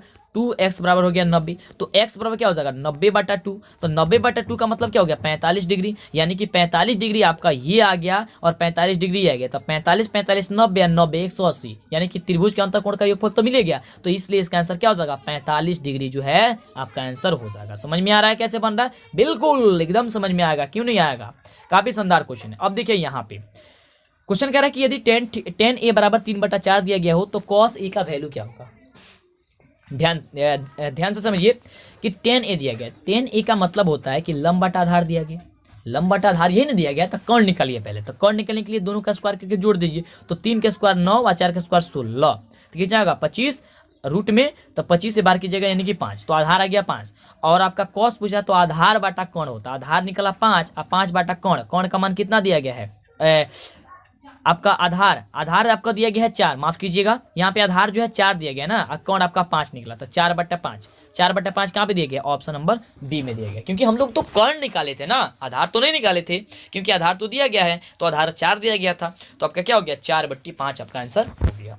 नंबर प्रश्न देखिए कह रहा है कि cot 44 डिग्री बटा tan 46 डिग्री का वैल्यू जो होगा वह कितना होगा। तो देखिए इसको बनाने के लिए क्या किया जाता है, किसी एक मान को चेंज किया जाता है। तो यहाँ पे देखिए cot जो 44 डिग्री इसको हम चेंज कर देते हैं, कैसे चेंज करेंगे ध्यान से देखिए, cot 19 माइनस हम लोग इसके 46 डिग्री लिख सकते हैं कि नहीं, क्योंकि 90 में से 46 घटाएंगे तो कितना आ जाएगा 44 आ जाएगा ना, यहाँ पे 90 में से 46 घटाएंगे तो 44 आ जाएगा ना, तो cot 44 डिग्री हो गया ना, माने इसके बदले cot 44 के बदले हमने इसके इतना लिख लिया। अब नीचे है tan 46 डिग्री, ठीक है tan 46 डिग्री। अब देखिए cot 90 माइनस थीटा होता है tan थीटा के, तो अब tan 46 डिग्री हो जाएगा, यानी कि ऊपर वाला अब tan कितना हो गया 46 डिग्री, अब बाटा नीचे वाला भी tan कितना दिया गया है 46 डिग्री, तो tan 46 डिग्री बटा tan 46 डिग्री कट के कितना आ गया 1, तो आपका आंसर क्या हो जाएगा 1। और वैसे मान आप 1 यहाँ पे ना जी ऑप्शन नंबर डी में। तो यहाँ ध्यान से देखिए, यहाँ पे जब भी आपको इस तरह से मान देगा बाटा वाला में, तो समझिए उसको बिना कटाए मार दीजिएगा 1 पे टिक, क्योंकि 1 ही होगा। ठीक है, चलिए वैसे आप सॉल्व कर लीजिएगा, आपको सॉल्व करने का तरीका बता ही दिए हैं। हाँ, अगला क्वेश्चन कह रहा है कि निम्नलिखित में किसका मान सबसे अधिक, तो किसका मान सबसे अधिक है जी, तो इसमें ऑप्शन जो ए दिया गया है tan a का मान इसमें से सबसे अधिक है। क्यों? क्योंकि tan a का मान 1 होता है और 1 से ज्यादा किसी का मान इसमें है ही नहीं, तो ऑप्शन क्या हो जाएगा 1 आपका हो जाएगा, यानी कि ए नंबर हो जाएगा। अगला देखिए, अगला जो क्वेश्चन कह रहा है 1 सेकेंड, अगला क्वेश्चन हम सभी क्या कह रहा है कि एक वृत्त का परिधि 88 सेंटीमीटर है, तो इसकी त्रिज्या क्या होगी। तो ध्यान से देखिए, यानी कि वृत्त की परिधि क्या होता है 2πr, तो 2πr बराबर दिया गया 88 सेंटीमीटर। ठीक है, तो यानी कि 2 आप यहाँ पे पाई के बदले कितना होता है 22/7, तो 22/7 आर बराबर कितना हो गया 88। अब देखिए यहाँ पे 22 में 2 से गुणा कीजिएगा तो हो जाएगा 44/7, तो 44/7 आर हो गया, 44/7 आर बराबर हो गया 88। तो यहाँ पे आर का वैल्यू क्या हो जाएगा, अब आर बराबर हो जाएगा 88 गुना में, तो अब ये जो गुना में है तो भाग में चला जाएगा, यानी कि यहाँ पे कुछ नहीं तो 1। अब इसको कीजिएगा तो 44/7, तो जो उलट जाएगा अब ये, तो 7 हो जाएगा ऊपर और नीचे हो जाएगा 44, तो 44 दूनी 88 या 7 दूनी 14, यानी कि आर का वैल्यू कितना आ गया 14, तो 14 सेंटीमीटर क्या हो जाएगा ऑप्शन नंबर बी हो जाएगा। अगला नंबर प्रश्न देखिए कह रहा है कि यदि त्रिभुज पी क्यू आर आर पर समकोण है, यानी कि एक आपका यह त्रिभुज है और यहाँ आर पर आपका समकोण है, आप पी और यहाँ पे क्यू है, तो कह रहा है कि यहाँ पे आपका समकोण है यानी कि 90 डिग्री है, और पूछ रहा है कि साइन पी प्लस क्यू यानी कि ये और ये पूछ रहा है। तो जब ये आपका 90 डिग्री है तो ये दोनों मिलाकर के 90 डिग्री होगा ना, ये दोनों मिलाकर 90 डिग्री होगा। तो यानी कि साइन 90 डिग्री का वैल्यू पूछ रहा है, यही ना पूछ रहा है, देखिए कितना घुमाया है ये, है ना। तो 90 डिग्री, तो साइन 90 डिग्री का वैल्यू कितना होता है, तो 1 होता है ना। तो ऑप्शन क्या हो जाएगा, बी नंबर हो जाएगा। समझ में आ रहा है कैसे बन रहा है, तो ऑप्शन क्या हो जाएगा, ऑप्शन बी नंबर हो जाएगा। अगला देखिए, अगला नंबर प्रश्न देखिए, कह रहा है कि अल्फा बटा 4 बराबर 15 डिग्री दिया गया हो तो 3 कोसेक अल्फा का वैल्यू कितना होगा। तो ध्यान से देखिए, यहाँ पे कह रहा है कि अल्फा बटा 4 का मान जो दिया गया है वो 15 डिग्री दिया गया है, ठीक है। यहाँ पे कुछ नहीं तो 1, तो अल्फा में 1 से गुणा कीजिएगा हो जाएगा अल्फा, और 4 में 4 से 15 से गुणा कीजिएगा तो यह हो जाएगा 60, यानी कि अल्फा बराबर जो निकल के आया, अल्फा बराबर वो 60 डिग्री निकल के आया, बिल्कुल। अब देखिए, जब अल्फा बराबर 60 निकल गया है तो आपको मान बताना है 3 कोसेक अल्फा। तो कोसेक अल्फा का जगह हमने 60 रख देते हैं। अब देखिए यहाँ पे √3 तो √3 और कोसेक 60 का वैल्यू जो कितना होता है, और 2/√3 होता है। तो 2/√3 होता है तो √3 से √3 कट जाएगा, बच जाएगा कितना 2। तो आपका 2 जो होगा वो आपका बिल्कुल सही उत्तर हो जाएगा। तो जो भी बच्चे 2 नंबर दे रहे हैं जवाब, उनका बिल्कुल सही उत्तर है ना। चलिए, अभी तक जो बच्चे लाइक यार नहीं किए तो लाइक कर दीजिए और चैनल पे पहली बार सब्सक्राइब कर दीजिए, जिससे कि आपको आगे से आने वाले सभी वीडियो मिला करे। अगला प्रश्न कह रहा है कि यदि R1 तथा R2 त्रिज्या वाले दो वृत्तों के क्षेत्रफलों का योग जो है वह R त्रिज्या वाले वृत्त के क्षेत्रफल के बराबर हो तो क्या होगा। तो वो देखिए काफी आसान होता है, ये दोनों R1 का स्क्वायर होता है और बराबर R होता है, यानी कि R1 square plus R2 square बराबर R होता है, R का स्क्वायर होता है ना। ये क्या हो जाएगा, ऑप्शन नंबर देखिए कहा दिया गया है, तो ऑप्शन सी में दिया गया है, तो आपका सी सही हो जाएगा। अगला देखिए, अगला क्वेश्चन काफी एकदम आसान क्वेश्चन है कि साइन जो हैगा 19 माइनस ए किसके बराबर होता है। तो साइन 90 माइनस किसके बराबर होता है, तो कॉस के बराबर होता है। तो कॉस ए आपका वैल्यू हो जाएगा, यानी कि ऑप्शन क्या हो जाएगा, ऑप्शन डी नंबर हो जाएगा। अगला नंबर प्रश्न कह रहा है कि एक 15 मीटर लंबी सीढ़ी का एक ऊर्ध्वाधर दीवार किस चीज तक पहुंचती है। यदि सीढ़ी दीवार के साथ 60 डिग्री का कोण बनाती है तो दीवार की ऊंचाई क्या होगी। ध्यान से समझिए, मान लीजिए ये आपकी एक दीवार हो गई, ये 60 डिग्री के कोण बनाती है और यह आपका जो हो गई वह सीढ़ी हो गई, ठीक है। ये सीढ़ी हो गई और यहाँ पे आपका 60 डिग्री हो गया, ठीक है। इसको मान लीजिए ए, इसको मान लीजिए बी और इसको मान लीजिए सी, ठीक है। यहाँ पे कह रहा है इसकी लंबाई जो है वो 15 मीटर है, ठीक है। तो ये किससे बनेगा, अब साइन से बनेगा। तो साइन 60 से बनेगा, किससे बनेगा, साइन 60 से। साइन 60 बराबर क्या होता है, लंब बाटा कर्ण होता है। लंब आपका ए बी है, ए बी बटा आपको नीचे हो गया 15, ठीक है, क्योंकि ए बी बटा ए सी होता है ना, कर्ण कर्ण आपका 15 दिया गया ना, आपका ए सी ये वाला 15। तो यहाँ पे देखिए, अब साइन 60 का क्या होता है, √3 बट्टा क्या होता है, 2 होता है। तो √3 बट्टा 2 हो गया, बराबर क्या हो गया, ए बी। अब देखिए यहाँ पे आप 3 गुणा कीजिए, तो √3 में 15 से गुणा कीजिएगा तो 15√3 और 2ab, 15√3 बराबर 2ab, यानी 2ab बराबर 15√3। अब 15√3 बराबर ab, तो ab निकालना है, तो यानी कि लंबाई निकालनी है, तो ab बराबर क्या होगा, 15√3 बटा क्या चीज हो जाएगा, 2 हो जाएगा। अब इसको कटाइए, तो जब इसको कटाइएगा तो लगभग जो आपकी मान आएगी वह यहाँ पे 7.5 के करीब आएगी। अब देखिए इससे तो ज्यादा आएगा, लेकिन इसमें तो ऑप्शन दिया नहीं गया है, तो लगभग आपका आंसर जो हो जाएगी वो यही हो जाएगी, है ना। 7.5 जो ऑप्शन दिया गया यही हो जाएगी। हालांकि थोड़ी सी यहाँ पे मिस्टेक कर दिया है, उसको करेक्ट उत्तर देना चाहिए, लेकिन नहीं दिया, कोई दिक्कत नहीं है। लगभग आपका इतना ही आंसर आएगी, 7 पॉइंट कुछ आएगा, तो ये आपका आंसर हो जाएगा 7 पॉइंट कुछ, ठीक है। चलिए कोई दिक्कत नहीं। नंबर प्रश्न कह रहा है कि cot 1 degree into cot 89 degree का जो वैल्यू होगा वो वैल्यू कितना होगा। तो ध्यान से समझिए, इसको बनाने के लिए वैसे तो आपका आंसर इसका एक होगा, लेकिन कैसे बनाया जाता है इसको ध्यान समझिए। किसी एक मान को चेंज कर लीजिए, तो cot यहाँ पे 19 माइनस यहाँ पे cot 1 को चेंज कर लीजिए, तो cot 19 हो जाएगा, 89 हो जाएगा, इंटू क्या हो जाएगा, cot 89 हो जाएगा, ठीक है। क्योंकि cot 90 में से 89 को घटेगा तो 1 आ जाएगा ना, तो बात तो वही हो गया। अब देखिए cot 90 माइनस थीटा किसका बराबर है, tan थीटा का बराबर होता है, यानी कि tan 89 degree into cot 89 degree. तो tan theta into cot theta का मान 1 होता है, तो यहाँ पे आपका 1 हो जाएगा। इस प्रकार से ये बनता है। अगला देखिए क्वेश्चन कह रहा है कि r त्रिज्या वाले गोलक का संपूर्ण पृष्ठीय क्षेत्रफल क्या होता है। तो ये आपको तो फॉर्मूला ही है, तो 4πr² होता है, तो 4πr² याद कर लीजिए। अगला देखिए, अगला कह रहा है कि यदि 6, 8, 9, x तथा 13 का माध्य 10 हो तो x का वैल्यू क्या होगा। तो माध्य निकालने के लिए सभी को जोड़ करके सबसे जितना संख्या रहता है उसका भाग दे देते हैं, यानी कि प्रेक्षण का योग बता प्रेक्षण की संख्या। तो 6 plus 8 plus 9 plus x plus 13 बटा ये कितना संख्या है, 5 है। तो 5 बराबर कितना हो जाएगा, 10, क्योंकि माध्य पहले ही निकाला दिया गया है।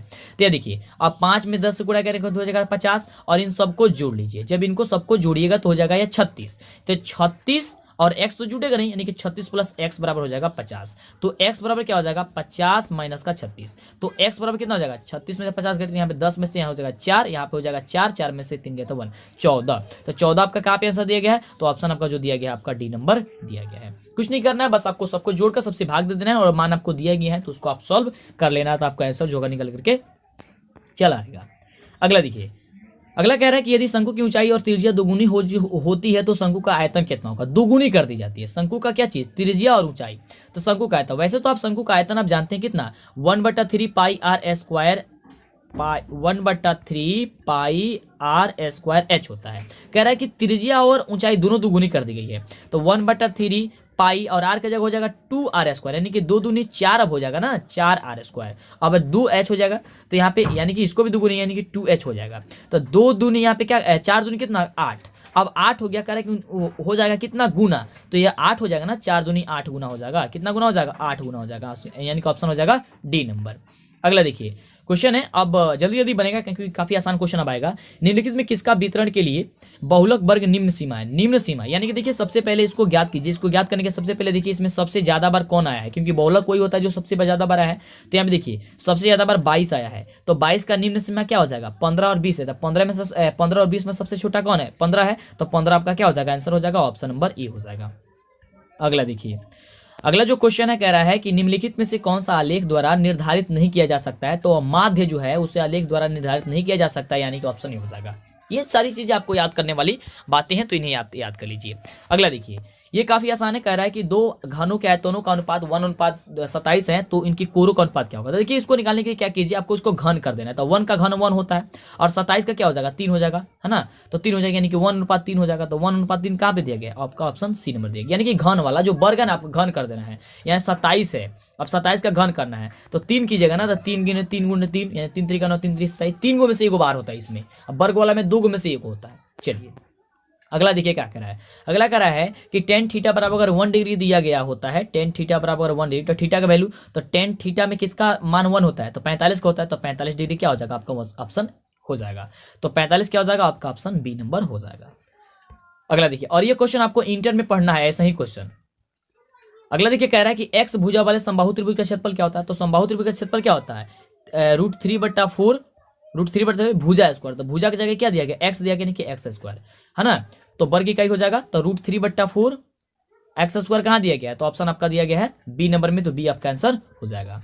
अगला देखिए, अगला क्वेश्चन कह रहा है, काफी आसान क्वेश्चन है कि 52 ताश के पत्तों की गड्डी की छेद फेंट करके उसमें से एक पाता निकालिए, तो रानी होने के पर होता है, तो रानी कितनी होती है, तो रानी आपकी जो होती है वो 6 होती है, 6, तो 6/52, तो 6/52 की जगह तो कितना हो जाएगा, इसका बिल्कुल जो सही उत्तर हो जाएगा। जब इसे कटाइएगा 58 नंबर जो प्रश्न है ना उसको कटाइएगा, क्योंकि रानी होने की जो आपको संख्या होती है कितनी होती है, बिल्कुल अब कितना होती है जी, तो 52 होती है, 6 होती है, तो 6 होती है, तो 6/52 करेंगे क्योंकि परियकता है, तो कितना होगा 2 बटे कितना हो जाएगा 39 हो जाएगा, है ना, तो क्या हो जाएगा ऑप्शन नंबर आपका बी हो जाएगा। समझ में आ रहा है, चलिए आगे बात करते हैं। अगला देखिए क्वेश्चन क्या कह रहा है, अगला क्वेश्चन कह रहा है काफी आसान क्वेश्चन कि P × E बराबर जो दिया गया है, P × E बराबर 0.08 दिया गया है, तो P0 E का मान आपको बताना है ना। तो देखिए इसको ज्ञात करने के क्या किया था, 1 में से घटा दीजिए, केवल बस 1 में से 0.8 को घटा दीजिएगा, तो 1 में से 0.1 को घटाइएगा तो आपको 0.92 आएगा। और यही प्रश्न काफी बच्चे गलती कर देते हैं। देखिए 1 रुपया है, 1 रुपया में से आपको 1 रुपया, इसका मतलब 1 के बाद दशमलव वाला रहेगा ना, तो यहाँ पे देखिए ध्यान से, तो यहाँ पे 0 रुपया और 0.8 पैसा हो गया, इस तरह से समझिए। तो यहाँ पे घटेगा तो 10 में से 8 गया 2, और यहाँ पे हो गया क्या चीज 9, तो 9 पॉइंट यहाँ पे क्या हो जाएगा 0, क्योंकि 1 में से जब यहाँ पे तो अंक हमने ले लिया है ना, तो 0 यानी कि 0.92, तो 0.92 क्या पे दिया गया, ऑप्शन नंबर ए में दिया गया है।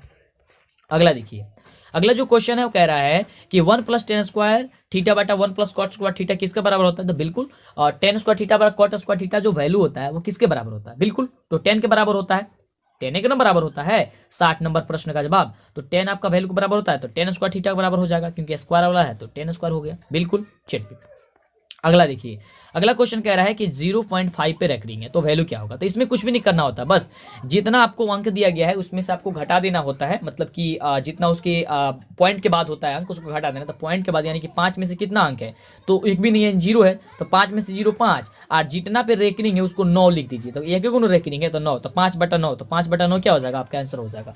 माने देखिए इसको निकला है, तो मान लीजिए 5 है और इसके आगे कोई गो संख्या है पॉइंट के बाद तो एक भी नहीं है यानी कि 0 गो है, और उसके बट लगा करके रेकरिंग वाला क गो है संख्या तो एक गो है, तो ये तो 5 में 0 कटेगा यानी कि 5 बटा क्या चीज हो जाएगा 9, तो 5 बटा 9 आपका आंसर हो जाएगा। ठीक है, चलिए अगला देखिए क्वेश्चन कह रहा है कि बहुपद 2x² + 5x - 12 का घात क्या होगा, यानी कि घात का मतलब सबसे ज्यादा संख्या इसमें कौन है, मतलब कि घात माने पावर, तो 2 ही ना है, तो आपका 2 क्या हो जाएगा, ऑप्शन नंबर बी हो जाएगा।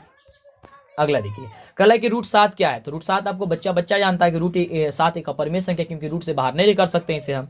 अगला देखिए, अगला कह रहा है कि x × x² + 2x जो है वह क्या है, तो आपको पता है, देखिए यहाँ पे सॉल्व कीजिए क्योंकि बाहर जो रहता सब में गुणा होता है, x में x² से गुणा कीजिए x³ हो जाएगा, प्लस में 2x से फिर x कीजिएगा तो 2x² हो जाएगा। तो देखिए ये वैल्यू कहाँ पे दिया गया है, x³ + 2x² कहाँ है, ऑप्शन नंबर ए, तो ऑप्शन नंबर ए हो गया। अब देखिए यहाँ पे कह रहा है कि 28 और 72 का मौसा निकालिए, और सबसे ज्यादा ये क्वेश्चन पूछा जाता है, लघु तरीय में भी पूछा जाता है, यानी कि शॉर्ट क्वेश्चन में आपको पूछा जाता है।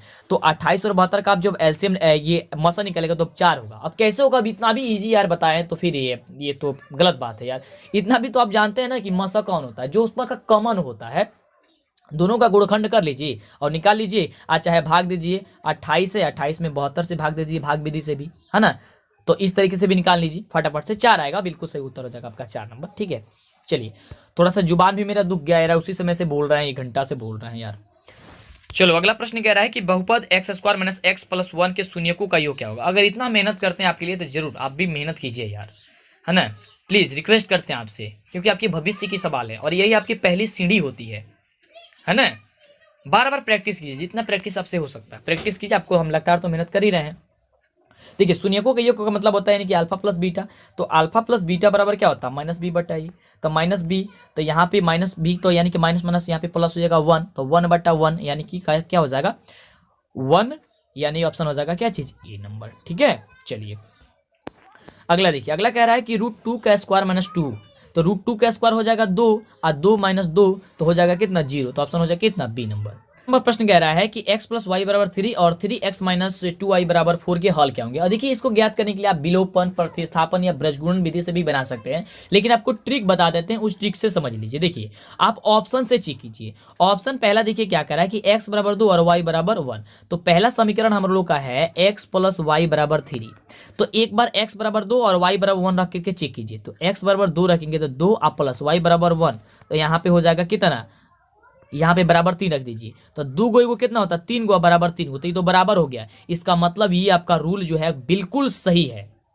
ना। इसी तरीके से ध्यान से देखिए, अगर यह मान इसमें भी रख करके चेक कर लीजिए कि क्या अगर मान रखते हैं हम x और y का तो क्या वो 4 आ जाएगा, तो ध्यान से समझिए 3x - 2y = 4 दिया गया है। ठीक है, तो 3 x का जगह 2 रखिए, 2 -2 गुणे y के बदले कितना 1 बराबर, देखिए 4 आता है कि नहीं आता है, तो 3 में 2 से गिने की जगह 6 और -2 में 1 से की जगह 2 बराबर 4, तो यहाँ पे 6 - 2 घटे कितने 4 बराबर 4, यानी कि 4 = 4 आ गया, यानी कि यही आपका क्या हो जाएगा आंसर हो जाएगा। तो ट्रिक से बना सकते हैं ना, तो आप उस विधि से बना सकते हैं, तो आपका आंसर आ जाएगा। ठीक है, बस आप मान रख के चेक कर लीजिएगा कि क्या यह बराबर में दिया गया हुआ मान सही आ रहा है कि नहीं आ रहा है तो वही आपका ऑप्शन हो जाएगा। अगला देखिए, अगला क्वेश्चन कह रहा है कि यदि बहुपद y² - y - 6 के शून्यक अगर अल्फा बीटा होती है तो अल्फा × बीटा का मान क्या होता है, तो अल्फा × बीटा होता है c/a, है ना, अल्फा × बीटा बराबर, तो c का मान क्या है -6 और बटा a का मान क्या है 1, यानी कि -6/1 क्या हो जाएगा -6 हो जाएगा, तो -6 कहाँ पे दिया गया है, ऑप्शन नंबर बी में दिया गया है। चलिए अगला क्वेश्चन देखिए क्या कह रहा है। अगला प्रश्न कह रहा है हम सभी का कि द्विघात समीकरण x² - 5x - 300 का विविधकर ज्ञात कीजिए। विविधकर का मतलब क्या होता है जी कि d ज्ञात कीजिए, यानी कि b² - 4ac आप ज्ञात कीजिए, तो b² यानी कि 5 का स्क्वायर और -4 गुणे a गुणे, तो a का 1 और c का हुआ माइनस का 300, तो देखिए 4 3 1200 हो जाएगा और 25 1225, तो 1225 आपका क्या है ऑप्शन नंबर ए में है, तो ऑप्शन नंबर ए आपका सही हो जाएगा।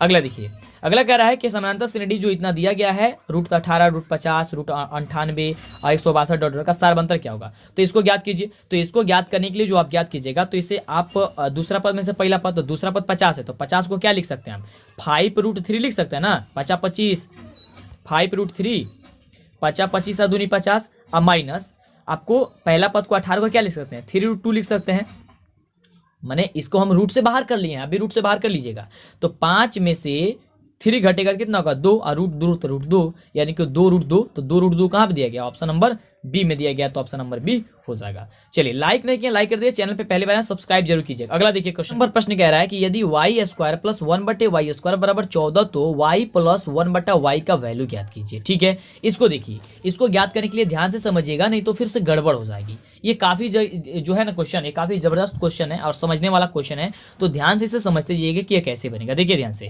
यहाँ पे जो वाई स्क्वायर दिया गया, वाई स्क्वायर को वाई स्क्वायर हम लोग लिख सकते हैं। ठीक है, प्लस, तो प्लस 1 जो वाई स्क्वायर दिया गया है, इसे हम लोग 1/y का स्क्वायर लिख सकते हैं कि नहीं लिख सकते हैं।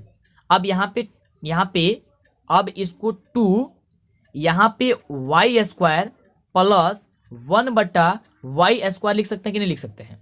तो कहेंगे कि सर क्यों नहीं लिख सकते हैं। देखिए, y का स्क्वायर हो जाएगा, 1/y का करेंगे तो 1/y² हो जाएगा, यहाँ पे y स्क्वायर से y स्क्वायर कट जाएगा तो बच जाएगा 1, तो बात तो वही आ गया ना। और इसमें 2 है, तो 2 है यानी कि इसमें हम 2 को अलग से जोड़े हैं। अब क्यों जुड़े हैं उसको बताते हैं। तो यहाँ पे बराबर 14 दिया गया, तो 14 में भी 2 जोड़ देते हैं। तो यहाँ पे देखिए, जब इस वाले पद में हम जो काम अगर अलग से करते हैं तो इस वाले में भी करना पड़ेगा। ये चीज मैथ का रूल होता है। यहाँ पे जो है अब इसलिए हमने किए क्योंकि जब तक इस प्रकार से हम इसे नहीं करेंगे तब तक ये सॉल्व होगा नहीं, है ना। तो इसलिए वाई स्क्वायर को वाई स्क्वायर हमने रहने दिया, 1/y को के बदले हमने लिख लिया 1/y के स्क्वायर लिख लिया, यानी कि 1 का स्क्वायर तो 1 हो जाएगा, y का स्क्वायर वाई स्क्वायर आ जाएगा, प्लस यहाँ पे हमने Y square plus 1/y square लिख लिया, यहाँ से y से y कट जाएगा, बचेगा 2, तो 2 जो एक्स्ट्रा इसमें बचा तो एक्स्ट्रा हम लोग इसमें जोड़ेंगे। अब देखिए, a square plus b square plus 2ab ये बन गया ना, यानी कि अब तो समझ में आपको आ गया कि a square plus b square plus 2ab बराबर क्या होता है, a प्लस b का होल स्क्वायर, यानी कि y प्लस 1/y, क्योंकि a का मान y था, b का मान 1/y हमने लाया था, और यहाँ पे 14 2 16 हो गया। यहाँ के तो जब y प्लस 1/y बराबर का स्क्वायर है तो ये स्क्वायर हटाएंगे तो इस पर रूट चल जाएगा, तो रूट 16 हो गया। तो रूट जब 16 हो गया तो रूट 16 को बाहर करेंगे तो क्या होगा, यहाँ पे 4 हो जाएगा। तो 4 आपका आंसर जो होगा आपका निकल करके चला आएगा, और यह प्लस और माइनस दोनों में होता है, इसलिए यह प्लस माइनस दोनों में आंसर आपका आ जाएगा। समझ में आया। चलिए अगला देखिए, अगला प्रश्न कह रहा है कि यदि समानांतर श्रेणी का nवां पद अगर 6n-2 हो तो पहला पद क्या होगा। बिल्कुल, तो काफी आसान है। इसमें n के बदले बताए थे 1 2 3 रखते जाइए, तो n के जगह आप रखिए 1, ठीक है। तो 6 इंटू 1 - 2, तो 6 में करिएगा 6 -2 यानी हो जाएगा 4, तो 4 आपका पहला पद तो निकल ही गया, तो आपका आंसर हो गया। इसी तरह से आप 2 रख सकते हैं, सारा मतलब निकालना नहीं है जी, हम आगे रखते जाएं क्योंकि पहला ही पद ज्ञात करना था, निकल गया। चलिए अगला देखिए, कह रहा है कि बिंदु -6, 10 का कोटि का वैल्यू कितना होगा। कोटि, तो देखिए कोटि कौन होता है, जो दो संख्या दी हुई होती है ना उसके बाद वाला संख्या कोटि कहलाती है, यानी कि -6 और 10 में बाद वाला कौन है, 10 है, तो 10 आपका कोटि हो जाएगा। भुज पूछता तो पहला वाला -6 होता, लेकिन यहाँ पे कोटि पूछ रहा है तो ऑप्शन हो जाएगा बी नंबर। अगला देखिए, अगला क्वेश्चन कह रहा है कि sec स्क्वायर a - 10 स्क्वायर, तो ये तो आपका रूल ही है कि sec स्क्वायर a - 10 स्क्वायर 1 होता है, तो आपका बी नंबर आंसर हो गया। चलिए अगला देखिए, क्वेश्चन कह रहा है कि x, y, z समानांतर श्रेणी में हो तो y का वैल्यू कितना होगा, यानी कि बीच वाला का वैल्यू कितना होता है। आप सभी जानते हैं कि पहला पद दूसरा पद में से पहला पद बराबर होता है तीसरा पद में से दूसरा पद, यानी कि d1 बराबर d2। तो देखिए y माइनस x बराबर z माइनस y होना चाहिए, ठीक है। अब यहाँ पे y को हम लोग पक्षांतरित करेंगे तो यहाँ पे y प्लस y हो जाएगा, क्योंकि ये प्लस में हो जाएगा। अब बराबर क्या हो जाएगा, x माइनस z हो जाएगा। यहाँ पे 2y हो गया, तो 2y बराबर x माइनस z हो गया। अब y बराबर क्या हो जाएगा, x minus z minus x होगा ना जी, हाँ z माइनस एक्स, माफ कीजिएगा z माइनस एक्स बटा हो जाएगा 2। तो z माइनस एक्स मैंने 2 कहाँ पे दिया गया, ऑप्शन नंबर ए में दिया गया, तो ऑप्शन नंबर ए आपका क्या हो जाएगा, बिल्कुल सही उत्तर हो जाएगा, ठीक है। चलिए अगला क्वेश्चन कह रहा है कि sine A into cosec A, तो sine A into cosec A बराबर एक होता है, तो ऑप्शन हो जाएगा ए नंबर। अगला देखिए, काफी आसानी है, तो रूल है आपकी। अगला है कि बिंदु 6,0, बिंदु ए बराबर 6,0, बी बराबर 7,0, सी बराबर 16,8 से बने त्रिभुज का क्षेत्रफल। अब देखिए त्रिभुज का क्षेत्रफल निकालने के लिए एक बड़ा वाला जो फॉर्मूला आपको बताया गया है वह त्रिभुज की जो होगा वह फॉर्मूला से आप निकालिएगा। अब इसे हम नहीं निकालेंगे यार, प्लीज इसे निकाल लीजिएगा। आंसर बता देते हैं, आंसर जो होगा आपका क्या निकल के आ जाएगा, आप इसे मिला लीजिएगा कि 1/2 इंटू x1 इस रूल से बनेगा 1/2 इंटू यहाँ पे y2 minus y3 plus x2 into y3 minus y1 इस फॉर्मूला से बनेगा, इंटू यहाँ पे x3 होगा plus x3 y1 minus y2।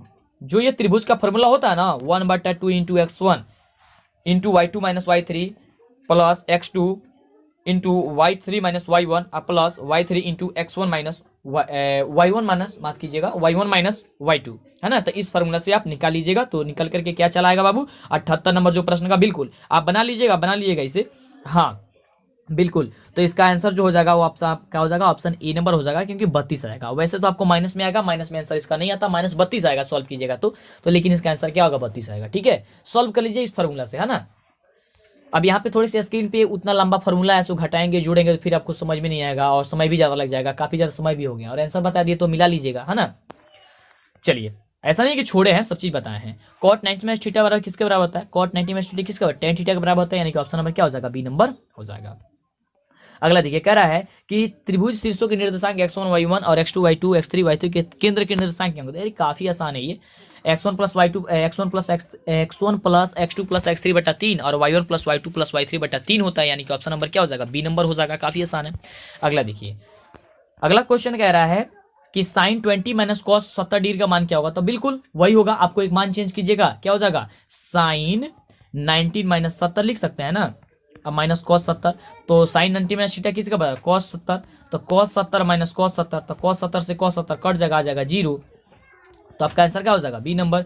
अगला देखिए प्रश्न कह रहा है कि 1 माइनस कॉस के पावर 4a का वैल्यू कितना होगा। तो ध्यान से समझिएगा, आप 1 को लिख सकते हैं ना कि a का स्क्वायर माइनस कॉस का 4 दिया गया है, तो कॉस स्क्वायर a को आप स्क्वायर लिख सकते हैं ना, तो किस रूप का आ गया, a माइनस बी का ए स्क्वायर माइनस बी स्क्वायर पे, तो ए स्क्वायर माइनस बी स्क्वायर का फॉर्मूला क्या होता है, ए प्लस बी इंटू ए माइनस का बी होता है। तो इस फॉर्मूले पर आप तोड़ दीजिए, तो ए प्लस बी यानी कि 1 माइनस कॉस स्क्वायर ए इंटू ए माइनस बी, तो क्या होता है, तो ए माइनस बी यानी कि 1 माइनस कॉस स्क्वायर का ए, यहाँ पे प्लस वाला लिखे थे ना, यहाँ पे माइनस वाला हो गया ए। ठीक है, अब देखिए 1 प्लस कॉस स्क्वायर ए, तो 1 प्लस कॉस स्क्वायर ए तो वैसे ही रहेगा। अब 1 माइनस कॉस स्क्वायर ए किसके बराबर होता है, साइन स्क्वायर ए के बराबर होता है, तो साइन स्क्वायर ए इंटू 1 प्लस कॉस स्क्वायर ए आपका हो जाएगा। तो साइन स्क्वायर ए इंटू 1 प्लस कॉस स्क्वायर ए कहाँ भी दिया गया, ऑप्शन डी नंबर में दिया गया, तो ऑप्शन डी आपका बिल्कुल सही होगा। समझ में आया। चलिए, अगला देखिए प्रश्न कह रहा है कि रूट कॉस थीटा बराबर 2 रूट कॉस थीटा बराबर 1, तो थीटा का वैल्यू यानी कि कॉस थीटा बराबर क्या होगा, ये गुना में तो भाग में चलेगा 1/√3 1/√2, तो 1/√2 जो होता है वह किसका वैल्यू होता है, फटाफट बताइए। बिल्कुल, तो वह 45 का वैल्यू होता है, तो 45 आपका आंसर हो जाएगा।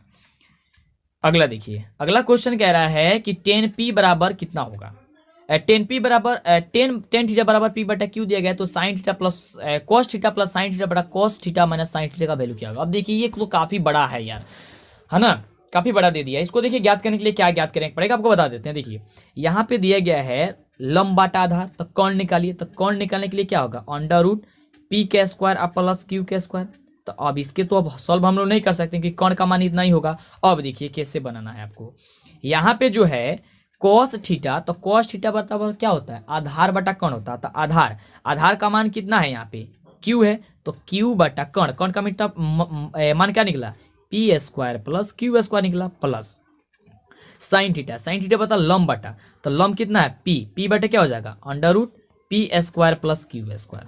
अब देखिए इसी तरह से नीचे भी वही काम करना है, यहाँ पे भी कॉस थीटा, तो कॉस थीटा के बदले क्या हो जाएगा, कॉस थीटा के बदले कितना होता है, तो क्यू, यहाँ पे कॉस थीटा की आधार, तो आधार बटा क्या है, क्यू बटा अंडर रूट क्या चीज, p square plus Q square. अब माइनस फिर साइन थीटा, तो पी बटा क्या चीज, under root P square plus Q square. ध्यान से समझिएगा। अब देखिए ये नीचे वाला से आप डायरेक्ट कटा दीजिए, नीचे वाला से कटा दीजिए। वैसे तो आपको बताएं, वैसे तो ये जो कटता है ना, ये जो करता है ये तो आपको एलसीएम निकालने के बाद करता है, लेकिन अब इसमें हम इसलिए आपको कटा दे रहे हैं क्योंकि आप एलसीएम कीजिएगा तो root P square plus Q square, आप P square plus Q square का वही ना आएगा, दो गो है तो उसमें से तो वही आएगा एलसीएम, इसीलिए इसमें भी वही आएगा, इसमें भी वही आएगा, तो ये कट गया। तो यानी कि ऊपर जो हम लोग को वैल्यू जो ऊपर जो बच करके आ रहा है, ऊपर जो वैल्यू, अब देखिए यहाँ पे क्यू आ रहा है और यहाँ पे पी आ रहा है, यही ना वैल्यू आ रहा है, फिर इसमें क्यू आ रहा है, अब माइनस के यहाँ पे क्यू आ रहा है, यही आ रहा है, तो यही आपका आंसर हो जाएगा। और नीचे वाला जो आपका कण आया है ना, जो आपका एलसीएम आया है, वो एलसीएम से एलसीएम जो होगा ना वो कट जाएगा, तो क्या हो जाएगा, इसका जो आंसर हो जाएगा क्या आ जाएगा, पी क्यू प्लस पी और क्यू माइनस पी। तो क्यू प्लस पी क्या है, ऑप्शन कहाँ पे है, तो यहाँ पे ऑप्शन बी नंबर है कि क्यू प्लस पी और क्यू माइनस पी, तो ऑप्शन नंबर बी आपका बिल्कुल सही है। ठीक है, चलिए अगला देखिए प्रश्न क्या कह रहा है। तो अगला प्रश्न है कि सेक ए बराबर 25/7 है तो साइन ए का वैल्यू ज्ञात कीजिए। अब यहाँ पे भी वही चीज आपको निकालना है। यहाँ पे देखिए साइन ए बराबर क्या होता है, लंब बटा कर्ण होता है। तो लंब बटा जब कर्ण होता है तो यहाँ पे तो आधार दिया गया है, तो आधार होता है तो लंब आप सबसे पहले निकालिए, यानी कि 25 का स्क्वायर में से 7 का स्क्वायर कर दीजिए, है ना। तो 25 के स्क्वायर में से 7 का स्क्वायर कीजिएगा तो कितना होगा, 24 आपका जो होगा वो निकल के आएगा आधा लंब। तो 24 लंब यानी कि 24 बटा क्या हो जाएगा, 25 हो जाएगा। तो 24/25 कहाँ पे दिया गया है, 24/25 आपका ऑप्शन ई नंबर में दिया गया है, निकाल करके आप बना लीजिएगा। ठीक है, चलिए अगला देखिए प्रश्न कह रहा है कि 10 स्क्वायर 45 - 1 क्या होगा। तो 10 45 का मान होता है 1 और 1 का स्क्वायर कह रहा है तो 1 का स्क्वायर 1 और -1 यानी हो जाएगा 0। तो ऑप्शन हो जाएगा क्या चीज, बी नंबर। अगला प्रश्न वैसे ही कि 1 + 10 स्क्वायर ए बटा सेक स्क्वायर है। तो 1 + 10 स्क्वायर किसके बराबर होता है, 10 सेक स्क्वायर है। 1 + 10 स्क्वायर किसके बराबर, सेक स्क्वायर है। तो सेक स्क्वायर या सेक स्क्वायर कट जाएगा, कितना हो जाएगा आपका, हो जाएगा क्या चीज 1। क्या हो जाएगा 1, तो आपका आंसर हो जाएगा 1। इसी तरह से ये देखिए, ये क्वेश्चन कह रहा है कि त्रिभुज एबीसी में बिंदु डीई समांतर डीई क्रमशः भुजाओं AB तथा AC पर इस प्रकार हैं कि DE समानांतर BC हैं। यदि AD बटा BD है, AD बटा BD बराबर 4/5 है तो AC बराबर 18 है तो AE का वैल्यू ज्ञात कीजिए। तो देखिए इसको बता देते हैं, समझा देते हैं कैसे बनेगा, इसे बना लीजिएगा। काफ़ी ज़्यादा शायद समय हो गया है। ये आप देखिए ये प्रकार का ये त्रिभुज हो गया ABC हो गया, ये इसके एक समानांतर है D और E है। यहाँ का वैल्यू आपको दे दिया गया है, कितना दिया है 4/5 दे दिया गया है। और यहाँ टोटल का वैल्यू दिया है, ध्यान से देखिए यहाँ पे टोटल का वैल्यू जो दिया गया है वो आपको 18 दिया है, क्योंकि AC का वैल्यू आपको दिया है और यहाँ का वैल्यू ज्ञात कर रहा है। तो यहाँ का वैल्यू ज्ञात कर रहा है तो आप इस तरह से आप उल्टे करके चलिए, यानी कि यहाँ पे AE बटा AD कर लीजिएगा और EC बटा या CE बटा क्या कर लीजिएगा, BD कर लीजिएगा। जब आप इसे सॉल्व कीजिएगा तो सॉल्व करके जो आपका मान निकल के आएगा वो 88 नंबर मान जो निकल के आएगा, वैसे तो इसका आपका 8 आना चाहिए। क्या आएगा, आपको 8 आएगा। तो आपका ऑप्शन क्या हो जाएगा, ऑप्शन नंबर बी हो जाएगा। समझ में आ रहा है, हाँ बी आ जाएगा। कैसे बनाइएगा, ये मान लीजिए एक त्रिभुज हो गया, बना लीजिएगा। ये आपका हो गया इस तरह से DE। यहाँ पे देखिए ध्यान से इसका मान दे दिया गया, यानी कि 4 इसका है, इसका 5 है और ये टोटल का मान दिया है ना, टोटल का मान 18 है। इसका मान हुआ पूछ रहा है AE का, ABCD और E, तो इसका मान पूछ रहा है। तो आप इधर से चलिए, है ना, इधर से, हाँ इधर से करके चलिएगा तो आपको बन जाएगा। तो AE बटा क्या कर लीजिएगा, AD कर लीजिएगा और EC बटा क्या कर लीजिएगा, BD कर लीजिएगा। बराबर आ जाएगा तो सॉल्व कर लीजिए और इसको x मान लीजिए, x मान के बना लीजिएगा। अगला देखिए, अगला क्वेश्चन कह रहा है कि एक न्याय संगत का मतलब होता है जो न्याय करता है, न्याय संगत पासा, यानी कि जो होता है पासा हम लोग खेलते हैं, पासा जो होता है वह एक ऋण संख्या आने की प्रयत्न। तो ऋण संख्या यानी कि अभाज्य संख्या 3 होती है, तो 3 बटे कितना हो जाएगा 6, क्योंकि पासे पे 6 होती है तो 1 बटा क्या होता है 2, तो 1 बटा 2 हो जाएगा। 3/6 से कटाएगा तो आपका हो जाएगा बी नंबर। अगला देखिए प्रश्न कह रहा है कि दो वृत्तों के क्षेत्रफलों का अनुपात अगर 4/25 दिया गया तो उनकी त्रिज्याओं का अनुपात कुछ भी नहीं करना है इसमें। यहाँ पे देखिए, यहाँ पे ध्यान से देखिए, 2 का वर्ग कर दीजिए, कितना होगा 4 का वर्ग, तो 2 आप 25 का तो कितना हो जाएगा 5, यानी कि 2 दूनी 4 5 25, तो इसको कर दीजिए वर्ग, तो क्या हो जाएगा 2:5। तो 2 अनुपात कहाँ है 5, ऑप्शन डी में है। अगला देखिए, कह रहा है कि अच्छी तरह से प्रकाश से फेंटी गई ताश की गड्डी में से एक पाते ऐसे निकाला जाता है, लाल रंग का तस्वीर वाला होने की प्रयिकता की संख्या कितनी होती है। तो फटाफट आप हमें बताइए कि लाल रंग के होने वाली तस्वीर के पत्तों की संख्या कितनी होती है। अब जितनी होती है उतने से आपको क्या करना है, बिल्कुल आपको भाग दे देना है। तो जब भाग दे दीजिएगा तो कितना आंसर आ जाएगा आपका 3/26 आ जाएगा। कितना आ जाएगा 3/26 आ जाएगा। तो फटाफट किनको पता है ये चीज। अब इस चीज को हम इसलिए पूछ रहे हैं क्योंकि काफी बच्चे इसके बारे में नहीं ध्यान देते हैं, तो इस चीज को ध्यान देना है, काफी जरूरी है ना। तस्वीर वाला पत्ता कितना होता है सब जानते हैं, 13 होता है ना पत्ता 4 रंग का, 13 चौका 52। हाँ, तो उसमें लाल रंग का कितना होता है, बेगम बसा, ये सब कितने होते हैं, ये सारी चीजें आप याद कर लीजिएगा, उसके हिसाब से बन जाएगा। अगला नंबर देखिए, प्रश्न कह रहा है कि यदि किसी बंटन का माध्य और माध्य क्रमशः 4.6 और 4.8 है तो बहुलक ज्ञात कीजिए। तो बहुलक बराबर एक फॉर्मूला होता है, क्या होता है जी, तो 3 गुणे माध्यक या माध्यिका माइनस 2 गुणे माध्य होता है। ठीक है, तो यहाँ पे 3 गुणे माध्यक, तो 3 गुणे माध्यक, तो 3 गुणे माध्यक कहाँ है 4.8 दिया गया, यानी कि 3 में गुणा करेंगे हम लोग 4.8 से, माइनस 2 गुणे कितना से आपको 4.6 से। अब देखिए 3 में आप 4.8 से गुणा कर लीजिए और उसमें से घटा दीजिए 4.6 से और घटा करके कर लीजिएगा, इसका आंसर हो जाएगा आपका ऑप्शन नंबर सी। ठीक है, क्या हो जाएगा ऑप्शन सी हो जाएगा। अब यहाँ पे आप कीजिए घटाने के लिए, यार समय ज्यादा लग रहा है इसलिए, है ना, अब घटा लीजिएगा। वैसे इसका आंसर क्या हो जाएगा सी हो जाएगा, गुणा करके घटा लेना है, काफी आसान है यार, है ना। अभी मत कहिएगा सर नहीं बताए हैं, है ना, ऑप्शन सी हो जाएगा। चलिए इतना मेहनत देखिए उसी समय से बोल रहे हैं लगातार। अगला नंबर प्रश्न कह रहा है कि प्रेक्षण 8, 12, 7, 14, 6, 13, 15 का माध्यक क्या होगा। माध्यक याद करने के लिए या तो आप आरोही क्रम में सजाइए या तो अवरोही क्रम में सजाइए। तो ध्यान से देखिए यहाँ पे जो है आपको इसको सजाना है। तो सबसे पहले आपको यहाँ पे सबसे छोटा 6 है, फिर 7 है, फिर 8 है, और उसके बाद से 9 नहीं है, 10 नहीं है, 11 नहीं है, एक के बाद 12 है, उसके बाद से 13 है, फिर 14 है ना, उसके बाद से कोई संख्या शायद नहीं है ना, हाँ 15 है, 15 है। चलिए अब इसको माध्यक निकालने के लिए क्या किया जाता है कि आप पहले काउंट कीजिए 1 2 3 4 5 6 7 है, 7 है तो 3 को अलग कर लीजिए। 1 2 3, 3 को संख्या ये और पीछे से 3 को संख्या ये तीनों संख्या गायब। अब बीच वाला कितना बच गया 12, तो यही आपका हो जाएगा आंसर। ठीक है, समझ में आया कैसे करना है, बिल्कुल। अगला देखिए, माध्यक का 3 गुना और माध्य का 2 गुना का अंतर क्या कहलाता है, बहुलक कहता है। अभी ना आपको सूत्र बनाया, बोले कि बना लीजिएगा गुणा करके, वही तो पूछ दिया यहाँ पे, वही हो गया। चलिए अगला देखिए, अगला कह रहा है कि एक घड़ी की मिनट की सुई 1 मिनट में कितना कोण बनाती है। तो देखिए ध्यान से, यहाँ पे 1 मिनट में कितना कोण बनाती है ना, तो 1 मिनट में वो बनाती है 6 डिग्री का कोण बनाती है। कितना बनाती है 6 डिग्री। वैसे तो आप ऐसे याद भी कर लीजिए, ऐसे सॉल्व कीजिएगा तो बना सकते हैं। 60 आपका मिनट होता है, 360 डिग्री का कोण बनाती है 60 मिनट में। माने एक बार अगर सुई घूम जाएगी तो कितना, एक बार घूम जाती है ना एक गोला, तो एक वृत्त हो गया वो मान लीजिए, तो 60 हो गया, 360 हो गया, तो 360 में आप 60 से भाग दे दीजिए, कितना होगा 6 ना होगा, हाँ तो 6 डिग्री का कोण बनाएगी 1 मिनट में। अगला देखिए, अगला कह रहा क्वेश्चन कि आधार की त्रिज्या r तथा ऊंचाई h वाले एक लंबवृत्तीय बेलन का आयतन कितना होता है। तो लंबवृत्तीय बेलन का आयतन यार आपको सबको पता है यार, ये तो फॉर्मूला हो गई है ना। तो कितना होता है, हाँ पाई r स्क्वायर h होता है। तो पाई r स्क्वायर h कहाँ पे दिया गया, ऑप्शन डी में दिया गया, तो ऑप्शन डी हो जाएगा। अगला नंबर प्रश्न कह रहा है कि त्रिज्या r वाले अर्धगोले का वक्र अर्धगोला, तो अर्धगोला कितना होता है 2 पाई r स्क्वायर होता है। तो 2 पाई r स्क्वायर क्या हो जाएगा, ऑप्शन नंबर सी हो जाएगा। समझ में आ रहा है, चलिए ये तो आपको सूत्र है, तो याद कर सकते हैं आप लोग। अगला देखिए, कह रहा है कि दी गई आकृति में ओ वृत्त का केंद्र है, तो कोण ए ओ सी बराबर 130 डिग्री दिया गया है, तो कोण ओ ए सी बताना है। यहाँ पे दिया गया है, तो देखिए यहाँ पे ध्यान से, यहाँ पे मान लीजिए x और यहाँ पे मान लीजिए भी x। तो अब त्रिभुज के अंतःकोण का फल कितना होता है 180 डिग्री होता है। तो यहाँ पे कितना हो जाएगा x प्लस 130 प्लस x बराबर 180 डिग्री, तो x 2x बराबर 130 डिग्री बराबर 180, तो 2x यानी कि अब 2x बराबर कितना हो जाएगा 2x बराबर हो जाएगा 180 माइनस का 130, तो 2x बराबर कितना हो जाएगा 50, तो x बराबर कितना हो जाएगा 25। देखिए 25 आपका आंसर दिया गया, नहीं दिया गया तो इनमें से कोई नहीं आंसर होगा। ठीक है, क्या हो जाएगा, ऑप्शन आपका डी नंबर हो जाएगा। अगला देखिए, ये रहा आपका अब लास्ट प्रश्न। अभी तक जो बच्चे चैनल को सब्सक्राइब नहीं किए कर लीजिए, जिससे आगे से आने वाली सभी वीडियो मिले। लाइक करके शेयर कर दिए जो बच्चे नहीं किए हैं, है ना। और सबको बता दीजिए कि काफ़ी गजब की क्लास चली, हम लोग बहुत अच्छे से पढ़े। जो लोग नहीं देखे हैं वो भी देख लें। और एक चीज़, हाँ अभी तक आप हमारा ऐप नहीं इंस्टॉल किए हैं तो ऐप इंस्टॉल कर लीजिए। प्ले स्टोर पर जाइए, DLS एजुकेशन सर्च कीजिए, आपको ऐप मिल जाएगी।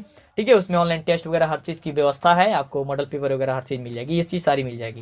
क्वेश्चन कह रहा है कि 14 का मिलान चिन्ह क्या होगा। 14 का मिलान चिन्ह, तो 14 का मिलान चिन्ह क्या होगा, ये 4 1 मिला करके काट देते हैं, हो जाएगा 5 और 5 10 और 4 14, तो हो जाएगा ऑप्शन क्या चीज डी नंबर। ठीक है, तो ऐप को इंस्टॉल कीजिए, चैनल को सब्सक्राइब कर लीजिए, जिससे आगे से वीडियो मिले। लाइक करके शेयर कर दीजिए। बहुत बहुत धन्यवाद आप सभी को, फिर मिलते हैं आपसे नेक्स्ट वीडियो में।